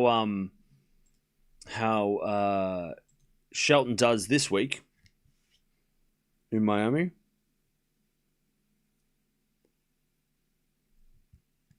Three minutes. Chad, if the draw comes out literally in 3 minutes, I will slightly redeem. By the way, next year, when we do this again, if they don't show the ceremony, which they probably won't, I'm going straight to customer service before I even start streaming next year. I'm not going live when I see it's supposed to happen at blah blah blah. I'm going to ask customer service straight up.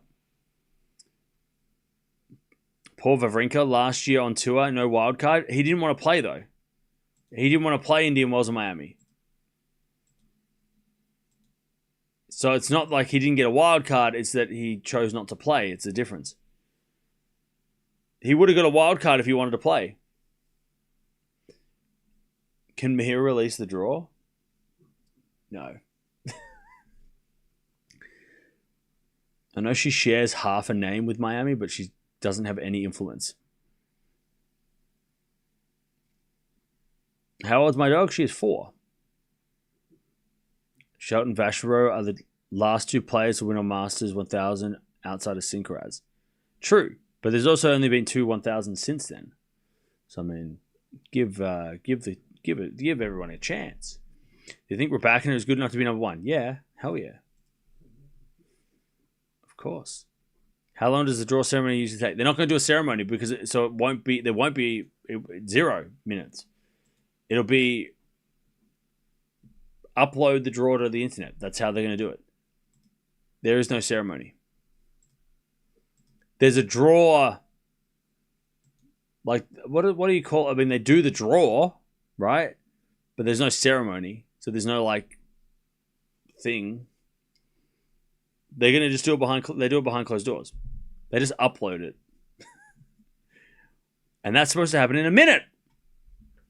Chad, if they do it in 1 minute, literally, if they do it in 1 minute, that would be insane.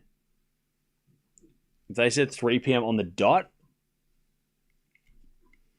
if they don't, I'm going back to customer service. Going straight back there. You said 3 o'clock. It's 3 o'clock. All right, chat. Now that we've got confirmation from the site to say 3 o'clock, now we wait.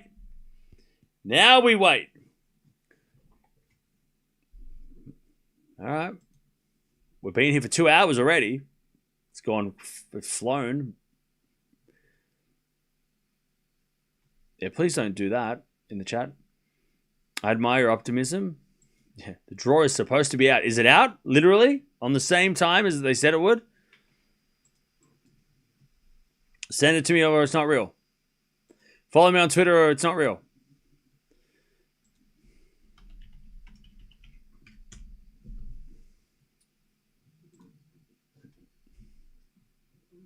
Wait, actually? No. Dutchy, don't send me Alcaraz getting a tattoo when we're in the middle of a draw. Come on, Dutchy. That you can't be doing that. Come on now. You can't be sending me information about the draw. Come on now. Come on. That was not. Come on. Don't do that. Don't send me Alcaraz getting a photo of Alcaraz getting a tattoo when the draw was literally about to come out. That was mean. Don't do that. Come on now.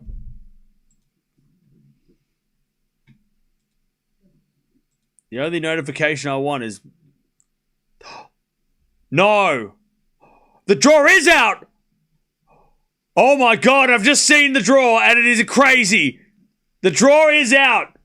Oh my God, and it's insane. It is insane. The first round... I just saw the top of the draw. It's crazy. Oh no. And it's on the website. It's crazy. That's not real. Alcaraz's draw sucks. I'm just saying it right now. His draw sucks. Holy shit. Oh my God. By the way, Miami, thank you for putting the draw out at the exact time that you said. You said 3 p.m. It's 2 past 3. So shout out to the admin of Miami. Oh my God, what a crazy draw. That is crazy. Chat, people are going to say it's rigged. I didn't see it drawn by person, so it's rigged. They rigged it. I don't care. It's awesome. I don't care if I didn't see them do it. I'm all for it. Oh my God. What a crazy... We're going to go through it. Don't you stress. I'm going to retweet it. By the way, again, thank you, Miami, for putting the draw out literally at the time that they said they would. So thank you for that. I have retweeted the draw. Oh my god, what a draw! That top. I've only looked at the top of the draw. I haven't even looked at the rest of it. Holy crap! That's crazy. That is insane. How could that even happen? How could that even happen? How does that even happen? That's insane. Last week, one thing. This week, another thing. All right. Well, we've been sitting around for ages. I'm not gonna wait for the Wikipedia angels to do the work because we've waited too long for this chat. Let me have a look. Let me see if I can find a good version of it so we can go through it together. Let me find if I can see a good. I can't really go with that one. That one doesn't look. I need. Is there a good version of it?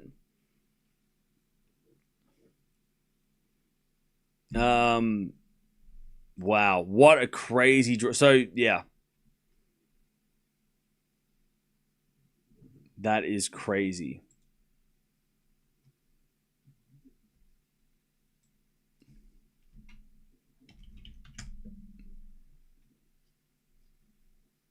That is insane. All right, God, their website's kind of shit though. How do I make this not look crap? Oh, we're gonna have to wait a little bit. All right, but I can tell you straight away: Fonseca, Marijan, winner plays Alcaraz. That is the craziness. And then quarter, third round for Alcaraz. That's crazy.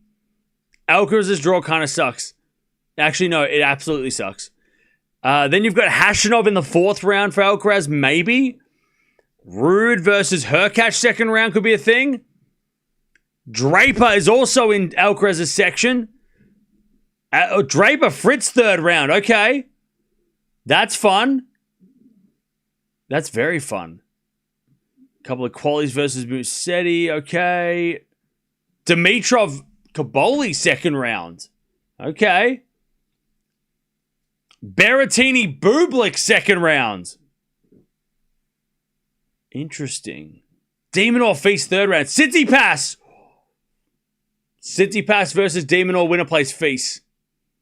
Again, chat, I say it every single time. Why does Demonor keep getting the worst draws?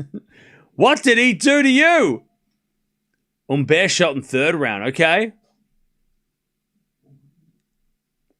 Medvedev Cerundolo. Okay. Wait, is Tien Medvedev a thing? Hang on. Tien Medvedev fourth round? Is that a thing? Am I seeing that correctly? Tien Medvedev? Hang on.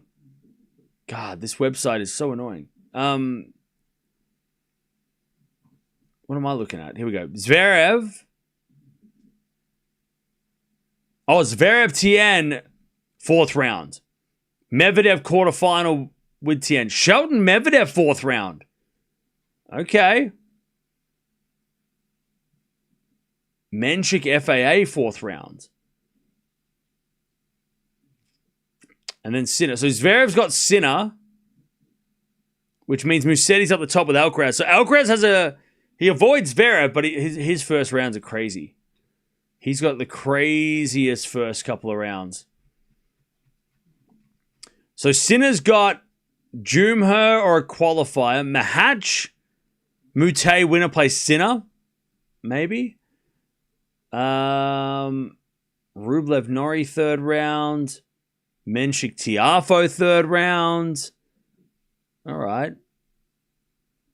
Yeah, Zverev. Oh, Poprin Cilic, winner plays Nakashima. Zverev Nakashima rematch. Ooh, that was a good one last week. Fokina Tien rematch, third round. We get a lot of rematches. Some of the best matches of last week are coming up again. Okay. We'll go through the draw properly in a bit, but okay. Fonseca Alcaraz second round is crazy. Shout me out? No. That's crazy. That's crazy. That is a crazy... That is... By the way, Wikipedia is on fire. they've already put like the top section in the draw. We're gonna wait for Wikipedia to fire. They've been waiting like us. They're like, draw comes out. We're just gonna wait for Wikipedia to update their thing because it's crazy, man. Wow, crazy. You wanted Alcaraz Fonseca? Yes, I did, and I'm all for it. We had Sinner last week. Now Fonzie versus Alcaraz. This is exactly what I wanted. That's exactly what I wanted, and I'm for it. I'm all for it. Fonseca, Alcaraz, second round. If Fonseca beats Marijan. Oh, bless you, Bira. Bublik, Berrettini, second round too, yeah. Berrettini, Muller. That could be a tough, interesting first round, yeah. Fonseca, Alcaraz. I've been waiting for this matchup for years. Okay. I mean, crazy to think that Fonseca could play Sinner and Alcaraz in back-to-back tournaments, like early on as well. I think a second round is much better for Fonseca too, because even though he played a great match against Sinner after winning 3 matches, to play Alcaraz that early, and remember, Miami last year, the crowds were crazy for Fonseca. So, yeah. Even more, like, James Blake is probably doing a victory lap because that is a Fonseca Alcaraz second round of Miami. That's going to be a Friday night, maybe Saturday night special. Like, that is an absolute dream for the tournament. But Fonseca has to beat Marijan. So that's going to happen first. But yeah, crazy. That is crazy. Oh, crazy. I hope it doesn't rain. If Carlos goes out in the second round this year, I'll be furious. Well. By the way, it's Alcaraz then Quarter's third round, and then Khachanov again. So, yeah, that draw is not easy. And then Fritz in the quarterfinal. Fritz, Draper, Lehechka or Ruud. Hurkacz, Ruud, second round. That's a fun one. That could be a fun one. Shapovalov, Van de Zendschulp, winner plays Fritz. Carlos isn't going to lose second round. I mean, Fonseca, we love him, but Alcaraz should beat Fonseca. Will Quinn take out Hurkacz? Possibly. Quinn. Yeah, it's Quinn, Hurkacz, winner plays Ruud. All right, worth the wait.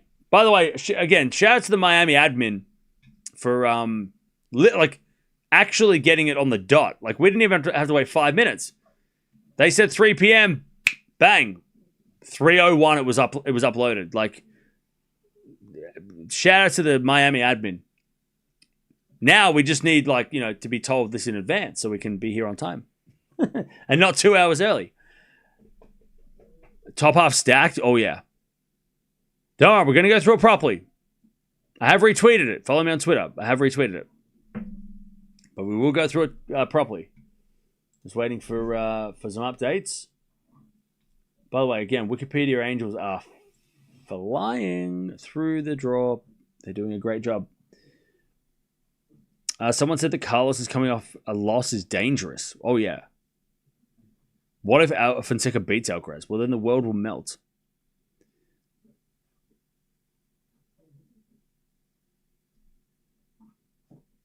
Especially Miami has a huge Brazilian population. Yeah, we saw that last year. And James Blake made a joke this year about how he's like, oh yeah, well, I won't be making that mistake again. He's playing center court every match. So Marijan Fonseca is center court. Obviously, Alcaraz Fonseca will be center court. Quarter Fonseca would be center court. Like, James Blake knows from last year when all hell broke loose outside. He knows. Like, yeah, we got to just put. I hope he knows about Eala as well. Yeah, because Eala also needs center court. Medi's in the bottom half of the draw. Yeah, he is. Medvedev Sinner semi-final, I think.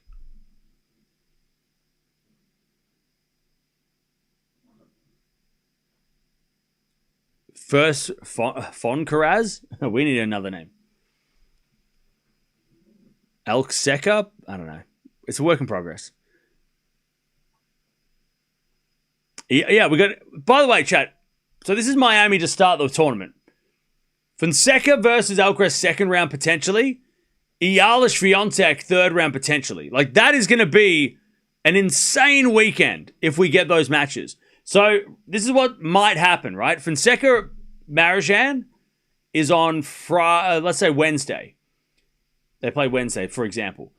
Friday night, Alcaraz Fonseca. Swiatek versus third round for the ladies will be on Saturday or Sunday.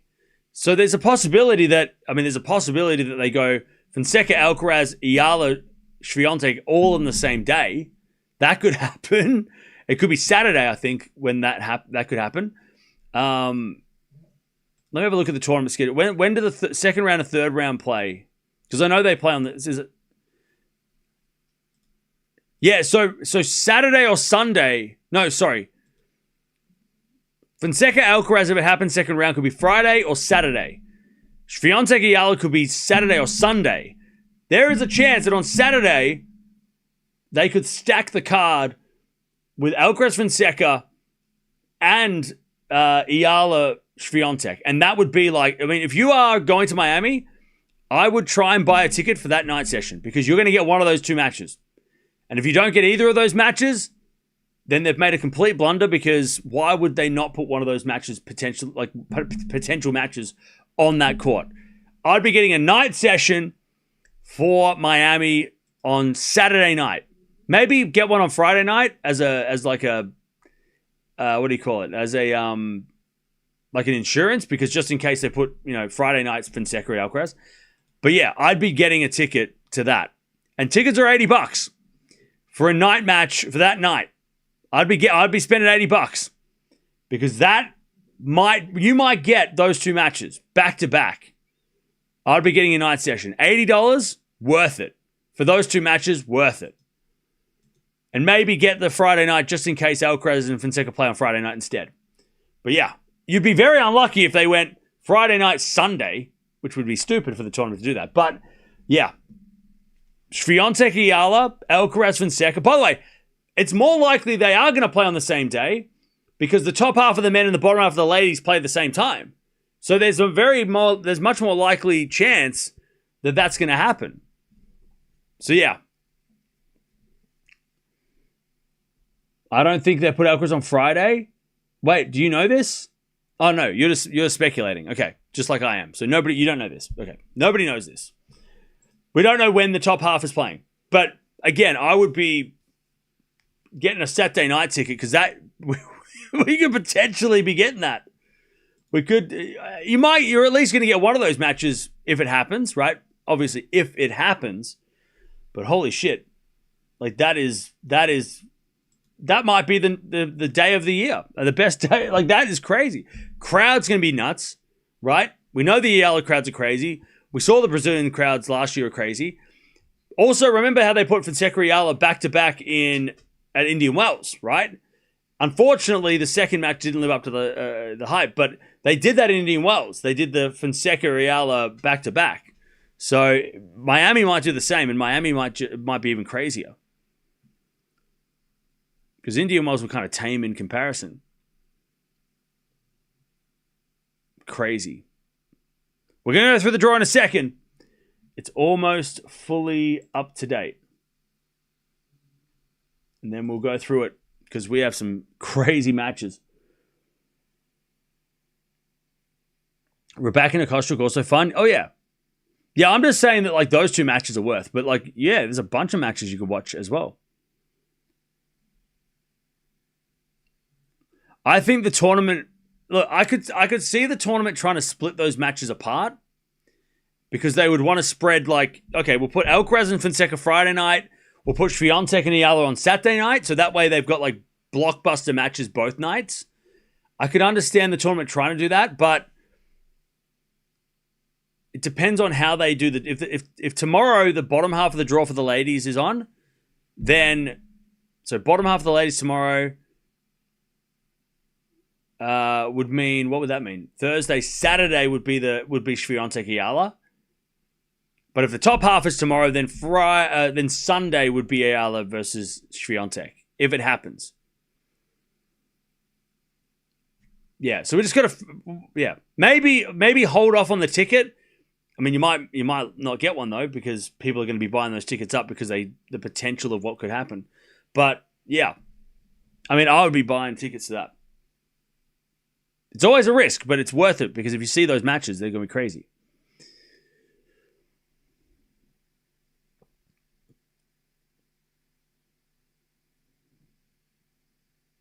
Am I a Swiatek fan? I'm a tennis fan.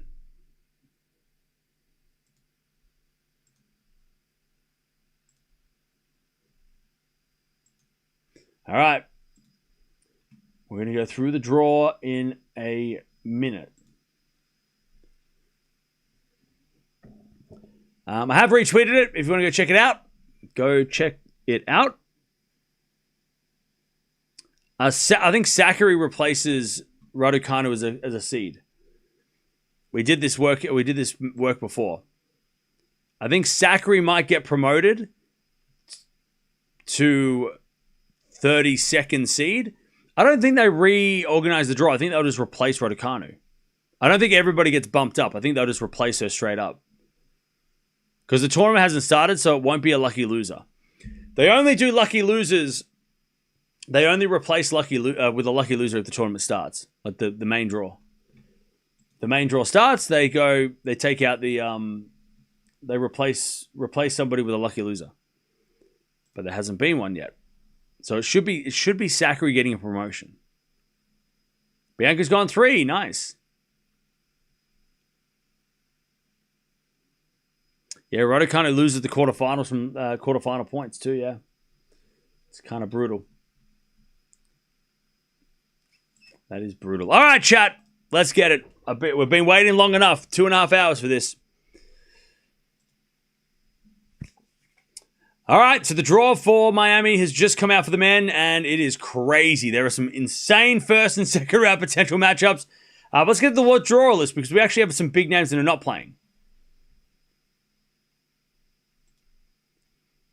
All right, so here is the withdrawal list. We have Djokovic, of course, pulling out yesterday due to a shoulder issue that he's going to try and get right for the clay. We've got Grixspor, Munar, Runa, of course, recovering from injury. Zhang and also Sonigo are all pulled out. So a few, big names there, especially some good hardcourt players there. But we still have plenty of players playing, so let's get to the top of the draw.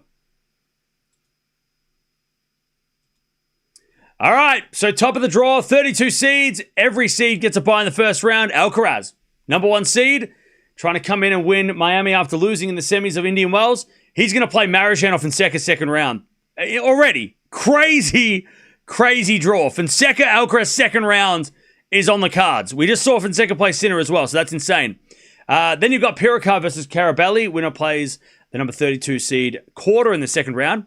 Then you got Darderi. He's going to play the winner of Giron or a qualifier in the second round.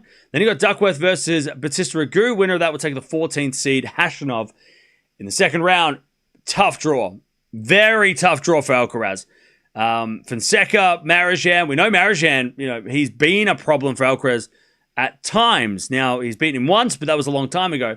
A quarter, very dangerous. Hashanov, we've seen play Alcaraz a few times, or at least recently we've seen him play, and he got a set. So, yeah, very, very interesting draw. You've got to watch out for Alcaraz, of course. Maybe not the favorite because of Sinner winning Indian Wells, but still one of the top 3 favorites at least. Got to watch out for Hashanov as well. It's been pretty good over the last couple of months. Also got to watch out for Quarter. Very, very dangerous third round matchup there for Alcaraz. Also, I would be watching out for Darderi. Now, more of a clay guy, but he did make a good run in Australia. So we'll see whether or not he can do well here in Miami as well. But the unseeded players, you've got to watch out for Marozsan. We know how tricky he can be, but you've got to watch out for Fonseca, especially considering what he almost did against Sinner last week, pushed him to the brink, was Sinner's toughest match, you could argue, was that Fonseca match. And he could play Alcaraz and get a crack at the number 1 in the world. Next part of the draw, we've got the number 11 seed, Ruud. He gets a bye in the first round. He'll take on either Quinn or Hurkacz in the second round. Then you've got the young wildcard from France, Kome? Oh, God, I'm never going to get this right. I'm going to say it's Kume. He plays a qualifier. Winner of that will take on number 21 seed Lehechka in the second round. Then you've got the number 25 seed Draper. Gets a bye in the first round. He'll take on either Opelka or Borges in the second round. Then you've got Shapovalov versus Van de Zandschulp. Winner of that match will take on the number 6 seed Fritz in the second round. So it's going to be really interesting to see this part of the draw because it's a little bit open. There's a few unseeded players there as well. You've got to watch out for Fritz. Didn't do great in Indian Wells. Disappointing for him as, it's one of his favorite tournaments, one of his best tournaments. Also got to watch out for Rude. Has made a final here before. Also got to watch out for Draper. Coming into this tournament, it's another big tournament. He's, obviously coming back from injury. So going to be interesting to see how he does.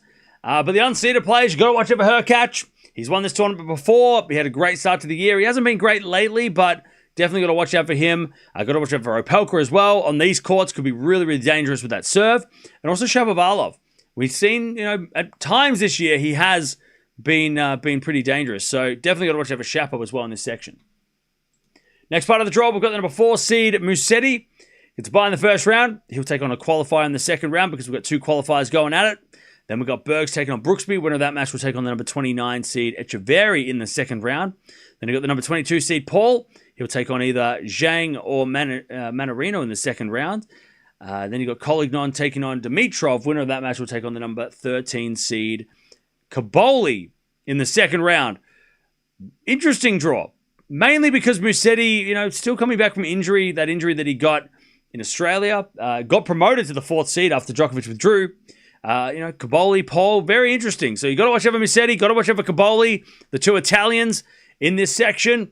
We'll see if they can get on a bit of a run here. Also got to watch out for Paul. Very dangerous player on hard courts and could definitely get out of this section and be the one who gets out of this. So definitely got to watch out for him as well. And also unseeded, you got to watch out for Dimitrov. Definitely got to watch out for him. He made a good run last year and has had some big wins in Miami in the past. Next section of the draw, Bublik, number 10 seed. He gets a bye in the first round. He'll take on either Muller or Berrettini in the second round. Then you've got a qualifier taking on Navone. Winner of that match will take on the number 24 seed Vachereau in the second round. Then you've got the number 28 seed Feast. He'll take on either Blanche or Struff in the second round. Then you've got Tsitsipas taking on a qualifier. Winner of that will take on the number 5 seed Demonor in the second round. This is a very stacked section. This feels like a very open section as well. It'll be very, very tough for all players involved. Of course, you've got to watch out for Demonor. Just keeps getting terrible draws. I mean, this is a terrible draw again. Tsitsipas second round, Feast third round, Bublik 4th round. Horrible draw for Demonor again. Very tough. Also got to watch out for Bublik. You feel like these courts could really help him. This surface and the Miami conditions might help Bublik a little bit. I'm not sure. We'll see.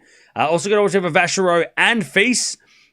Physically, it's going to be very interesting to see Vachereau because he did win Shanghai in the humidity there. And, this isn't going to be a slow court, but, he is pretty good in these conditions. We saw that in Shanghai last year. Also, obviously, Feast, we'll see how he can do in his comeback. Unseeded players, though, Berrettini, got to watch out for him. If he's healthy, always dangerous.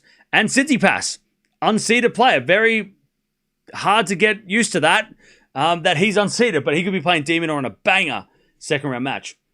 Bottom half of the draw, we've got the number 8 seed Shelton, gets a bye in the first round. He'll take on either Analdi or Shevchenko in the second round. Then you got Diallo versus Wu. Winner of that match will take on the number 31 seed Humbert in the second round. Then you got the 18th seed Cerundolo. He'll take on either Roya or a qualifier in the second round. Then you got Kovacevic versus Sakamoto. Winner of that match will take on the number 9 seed Medvedev in the second round. So Medvedev Shelton 4th round could be a thing. And the way Medi's been playing and the way that Shelton plays on these kind of hard courts, it could be a really interesting matchup in that 4th round. Of course, you've got to watch out for Shelton. Went to college in Miami or in Florida. So definitely a tournament that he'll want to do well at. Also, we've got to watch out for Medvedev. Has had a great couple of months, winning a bunch of titles. Also making the Indian Wells final, beating Alcaraz. Got to watch out for him. Also got to watch out for Cerundolo. Has had a decent run in Miami before, and the crowds from South America seem to really support their players in Miami. So definitely got to watch out for him. So it's going to be really interesting, this section of the draw, especially if we do get that Shelton-Medvedev matchup.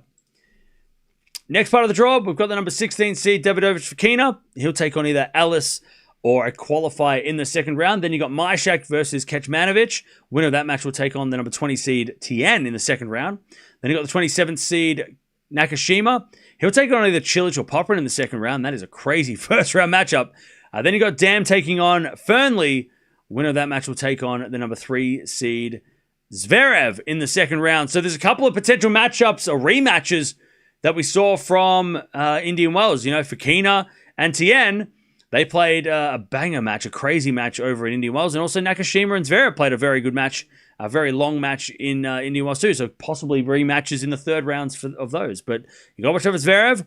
Had a good run in Indian Wells. Semi-finals there. And I think he's made the final here before, or at least in Miami. Not at this venue, but in Miami. So you got to watch over him. Obviously, you got to watch out for Fokina as well. He could go on a run. He's a great on all courts. But got to watch out for the Americans, Tien and Nakashima, especially Tien. Had a really decent run last week. Getting to the quarterfinals, lost to Sinner in the end. Obviously, had a great run in Australia again. So, this feels like it could be a really good opportunity for him on these sort of courts. So, going to be really fun. And then the unseeded players, you got to watch out for Cilic and also Popyrin. We know how dangerous they can be if they get on a run. Next part of the draw, number 7 seed, Auger-Aliassime. He gets a bye in the first round. He'll take on either a qualifier or Fucsovic in the second round. Then we've got Atman versus Altmaier. Winner of that will take on the number 26 seed, Rinderknecht, in the second round. Then we've got the number 19 seed, Tiafoe. He'll take on either Cazot or a qualifier in the second round. Then you've got another qualifier taking on Baez. Winner of that match will take on the number 12 seed and defending champion, Menchik, in the second round. So, really open section, it kind of feels like here, because, FAA's been good at times. Menchik has been good this year at times as well, and defending champion. Both Menchik and FAA have done well in Miami in the past. FAA did well in Miami like 2019. So, going to be interesting, this section, of course. You've got to watch out for Felix, trying to get on a bit more of a run. He did do well in Indian Wells. He ended up losing a feast, but, looking to obviously improve on, in the last hardcourt event for now of the season. Won't be playing hardcourts for a couple of months after this. Also got to watch over Menchik, defending champion. Let's see how he deals with that pressure of defending those 1,000 points and the expectations now that he has when we come here. Also got to watch out for Tiafoe and Rinderknecht. Have had really decent results over the last couple of tournaments. Tiafoe did well last week. Rinderknecht has had to play Alcaraz and pushed him pretty well the last times they've played. So, going to be interesting to see which one of those seeds come out, or maybe it's going to be one of the unseeded players. And the bottom section of the draw, we've got the number... Oh, we've got nobody. What's happening? All right. The bottom section of the draw, we've got the number 15 seed, Rublev. He gets a bye in the first round. He'll take on either Tabilo or Comasagna in the second round. Then you got Mickelson taking on a qualifier. Winner of that match will take on the number 23 seed, Norrie, in the second round. Then we've got the 30th seed, Mute. Gets a bye in the first round. He'll take on either Nava or Mahatch in the second round. Then we've got a qualifier taking on Jumher. Winner of that match will take on the number 2 seed, Sinner, in the second round. And, of course, the Indian Wells champion, Sinner, as well. So, that's going to be interesting to see how he can try and back it up and try and win this Sunshine Double, which I don't think has happened for a while. I can't remember the Sunshine Double happening on the men's side for a while. Swiatek did it recently on the women's side. But, should be interesting to see how he does after a decent run and a decent win over at Indian Wells. But you got to watch out for Sinner, see if he can win this title. He has won this title before, so he might be the favorite, maybe, unless he's equal favorite with Alcaraz coming in. I got to watch out for Rublev as well. This feels like a tournament that and a court that he could do well at. Of course, didn't do great at Indian Wells, but there was that whole adventure, I guess we could say, trying to get to Indian Wells. Also got to watch out for Norrie. He's been dangerous at this tournament before, and we saw him play Alcaraz last week, losing in straight sets, but very dangerous is Cam Norrie. But some of the unseeded players, I'll be watching out for Mickelson. We know that he is sort of that generation of player. He didn't get to, he had a decent run last week, but he didn't get to show really what he could do against Medvedev in the end. But Mickelson definitely dangerous. Also Tabilo, he can play on hard courts as well. And, like I said, with the South American crowds coming to Miami, he might get a lot of support, and it could be a tough match against Rublev, or for Rublev in that second round. And I'll also be watching him for Mahatch. He's a very dangerous unseeded player, and if he gets on a run, he is going to make it tough. So there it is. There's the draw for Miami, and it starts tomorrow for the ladies, but it's going to start for the men on Wednesday. Crazy potential matchup in the second round for Fonseca Alcaraz. I hope we get it because we just got Fonseca taking on Sinner. We had a lot of questions about Fonseca because he hadn't played Sinner or Alcaraz in a real match. We saw him play Sinner, and he nearly pushed Sinner as far as he could. And now he might get a crack at Alcaraz. I'm so excited for that. I hope we get that. Obviously, Marichan's no joke, but hopefully we get that one. But let me know in the comments below. Who is going to win Miami? Is it going to be Sinner? Could Alcaraz, take one back, get this title? He has obviously only lost one match this year. He's, 2 titles, 1 loss to Medvedev in a very different condition. It was very hot. It wasn't humid in Indian Wells, but yeah, we'll see what happens. But there it is. It's going to be really interesting to see. Very, very tricky draw for Alcaraz, but let's see if we can get through it. All right. Alcaraz is still going to win? I mean, Alcaraz should win, but it doesn't mean that his draw is easy. Maybe in a week we'll look back and go, he actually did really well. But as of right now, it's like, wow, that is not the draw you want to see. You don't want to play those guys. Fonseca Alcaraz will be fire? Yeah, it'll be insane. Worth the wait, chat, I could tell you. We sat here for 2 hours wondering what the hell was going on, and then all of a sudden they throw that right in our face. I'll take it. Oh, all right, you got us. It is a crazy draw. I mean, Sinner's draw, Rublev 4th round's not easy, for sure. That's definitely a problem. And then Menchik FAA. I mean, Menchik versus Sinner rematch would be epic. If we got that in the quarters, that'd be fire. And then Zverev, Sinner in the semis. But we just saw that. Medvedev, by the way, I didn't even mention, Medvedev, Shelton, winner plays Zverev in the quarters. Tien versus Zverev could be a 4th round. So there are some really interesting matchups there as well. Bublik, Demonor, Demonor Feast, winner plays Bublik is fun. Yeah. It's hard because Alcaraz has a very tough first couple of matches. But then, he probably beats Hashanov. He probably beats Draper or Fritz or Rude. And then in the semifinals, he probably beats anybody in the semis. So it's hard to... It's like, does Alcaraz have a hard draw or an easy draw? He has a very tough start to the draw. But if he can get through the 3rd round, the draw opens up. And Alcaraz's draw looks a little easier. So it's like, and again, when I say easy or hard, right? If I say, tough draw Alcaraz, and you're looking at the quarterfinals, and you're going, hey, wait a second, but what if he plays Fritz? He can beat Fritz. Okay. I'm talking about the early matches, right? So, Alcaraz plays Fritz in the quarters, but he's got to get through Fonseca first, right? So, is it a tough draw for Alcaraz or an easy draw? It's tough to start. There are tough matches early, but once we get to round 3 or 4, it opens up. Whereas the opposite for Sinner, right? Sinner's first couple of rounds, Jumher, Mute, he should beat them. But then you play Rublev 4th round, it gets tougher. So it's sort of... Alcaraz has a tougher draw because he has to start, the first match is, tough. Sinner gets to ease himself into the draw a little bit more. So I would say that Alcaraz's draw is tougher than Sinner's. Sinner's draw is easier to start with, but it will get harder. But it's supposed to get harder, right? But also, when you think of, the odds as well, there's a chance Rublev could lose. So he won't have to play Rublev, right? The further away you are from the dangerous players, the better. Because they've got to play... Rublev's got to play 2 matches before the 4th round.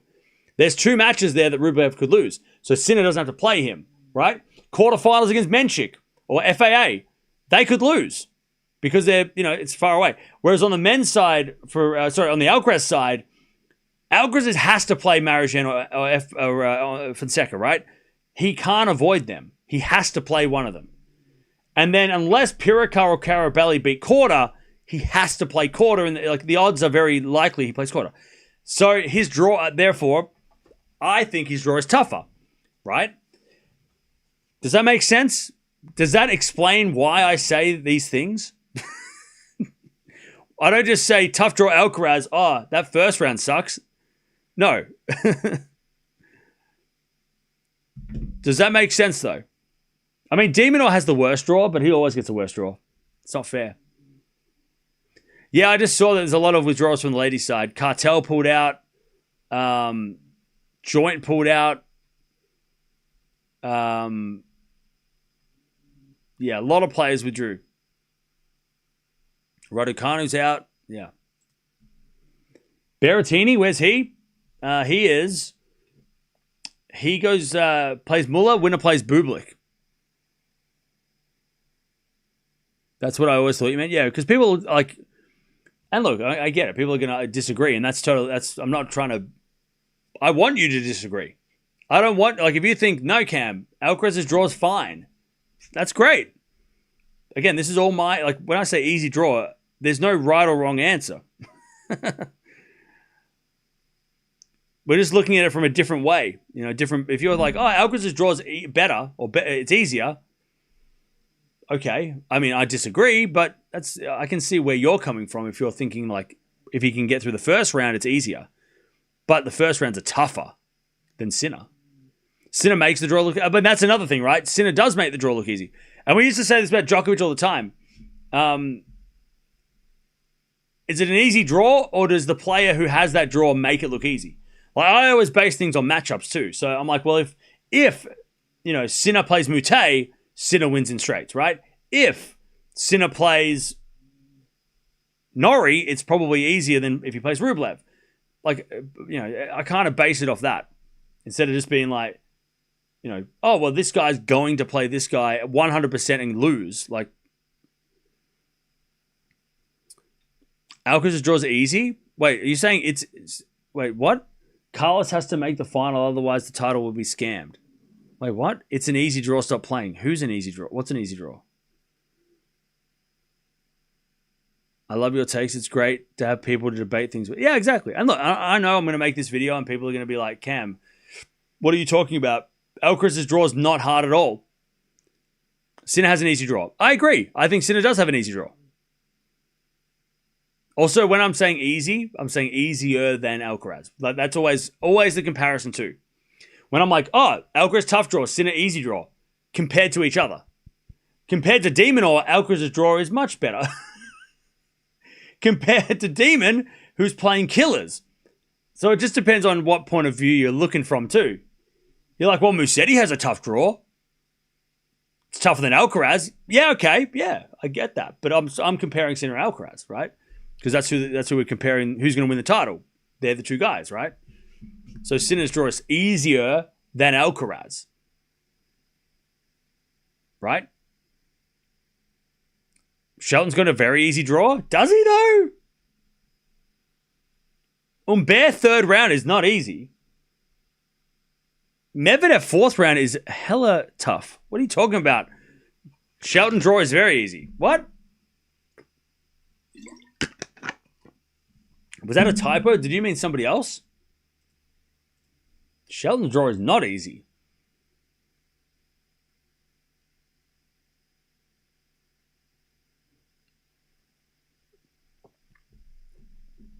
Young players bounce back from injuries and heal fast. Sometimes. Not always. I mean, Menchik is better than Fonseca, so Sinner has the hardest.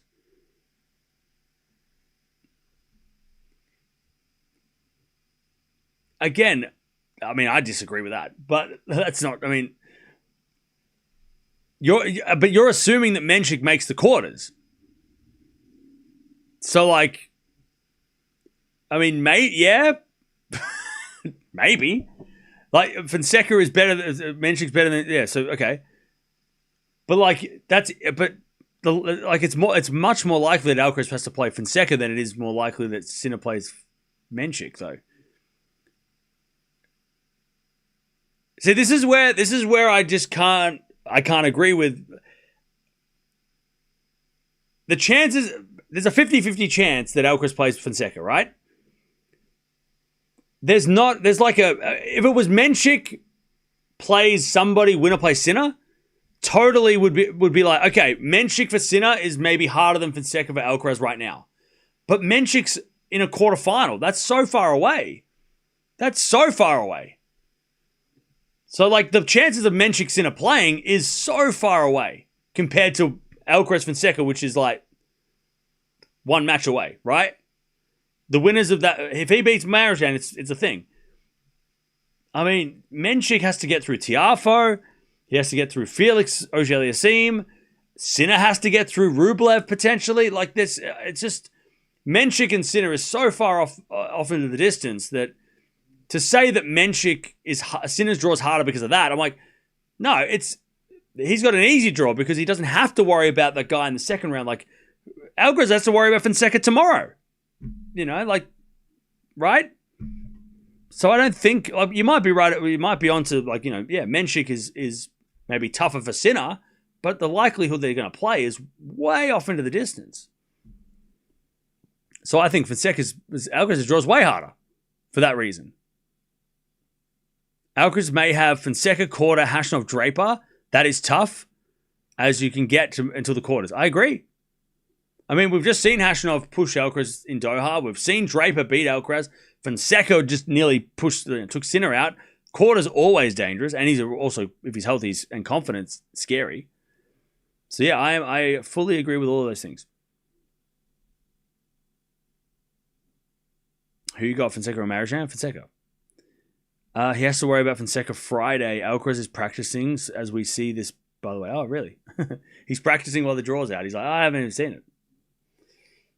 Somebody tell him. For some reason, I don't see Zverev ever winning a slam. Okay. Anyways, thank you for bearing with us. Thank you for sticking around. I know it was a long stream. I didn't expect this stream to go 3 hours. I thought it was going to be an hour and I'd go back to bed. But thanks for sticking around. The draw preview will be coming out shortly. And then we're back tomorrow. I don't know when we're starting tomorrow. But the schedule should be coming out. Dutchie, the schedule's not out, is it? Schedule's not out, is it? I don't think. Is the schedule out for tomorrow? Not yet. Yes, maybe. What I've noticed, though, is that Fonzie doesn't start as good early. So that's, yeah, I mean, yeah, maybe, yeah. No, just look. Okay, thanks, Dutchie. All right. So, yeah, there's the draw. That's it, and that's that. Thank you again to the shout out to the Miami admin for giving us like literally the right time, which I love. Hopefully we can next year we can get the right time so I can schedule appropriately. We don't have to sit around and wait for a couple hours. But man, worth the wait. That draw is crazy. There are some crazy matches. And yeah, the women's draw starts tomorrow, so we might watch something tomorrow. Hopefully we'll get to watch something. Venus might be playing. Yeah, I'm not sure what's going to happen with the withdrawals and how the draw is going to change, but yeah, plenty of matches potentially tomorrow that we could tune into. So I'll see you guys at some stage tomorrow if it doesn't rain. But there's the men's draw. Crazy. We'll start the men's draw on Wednesday.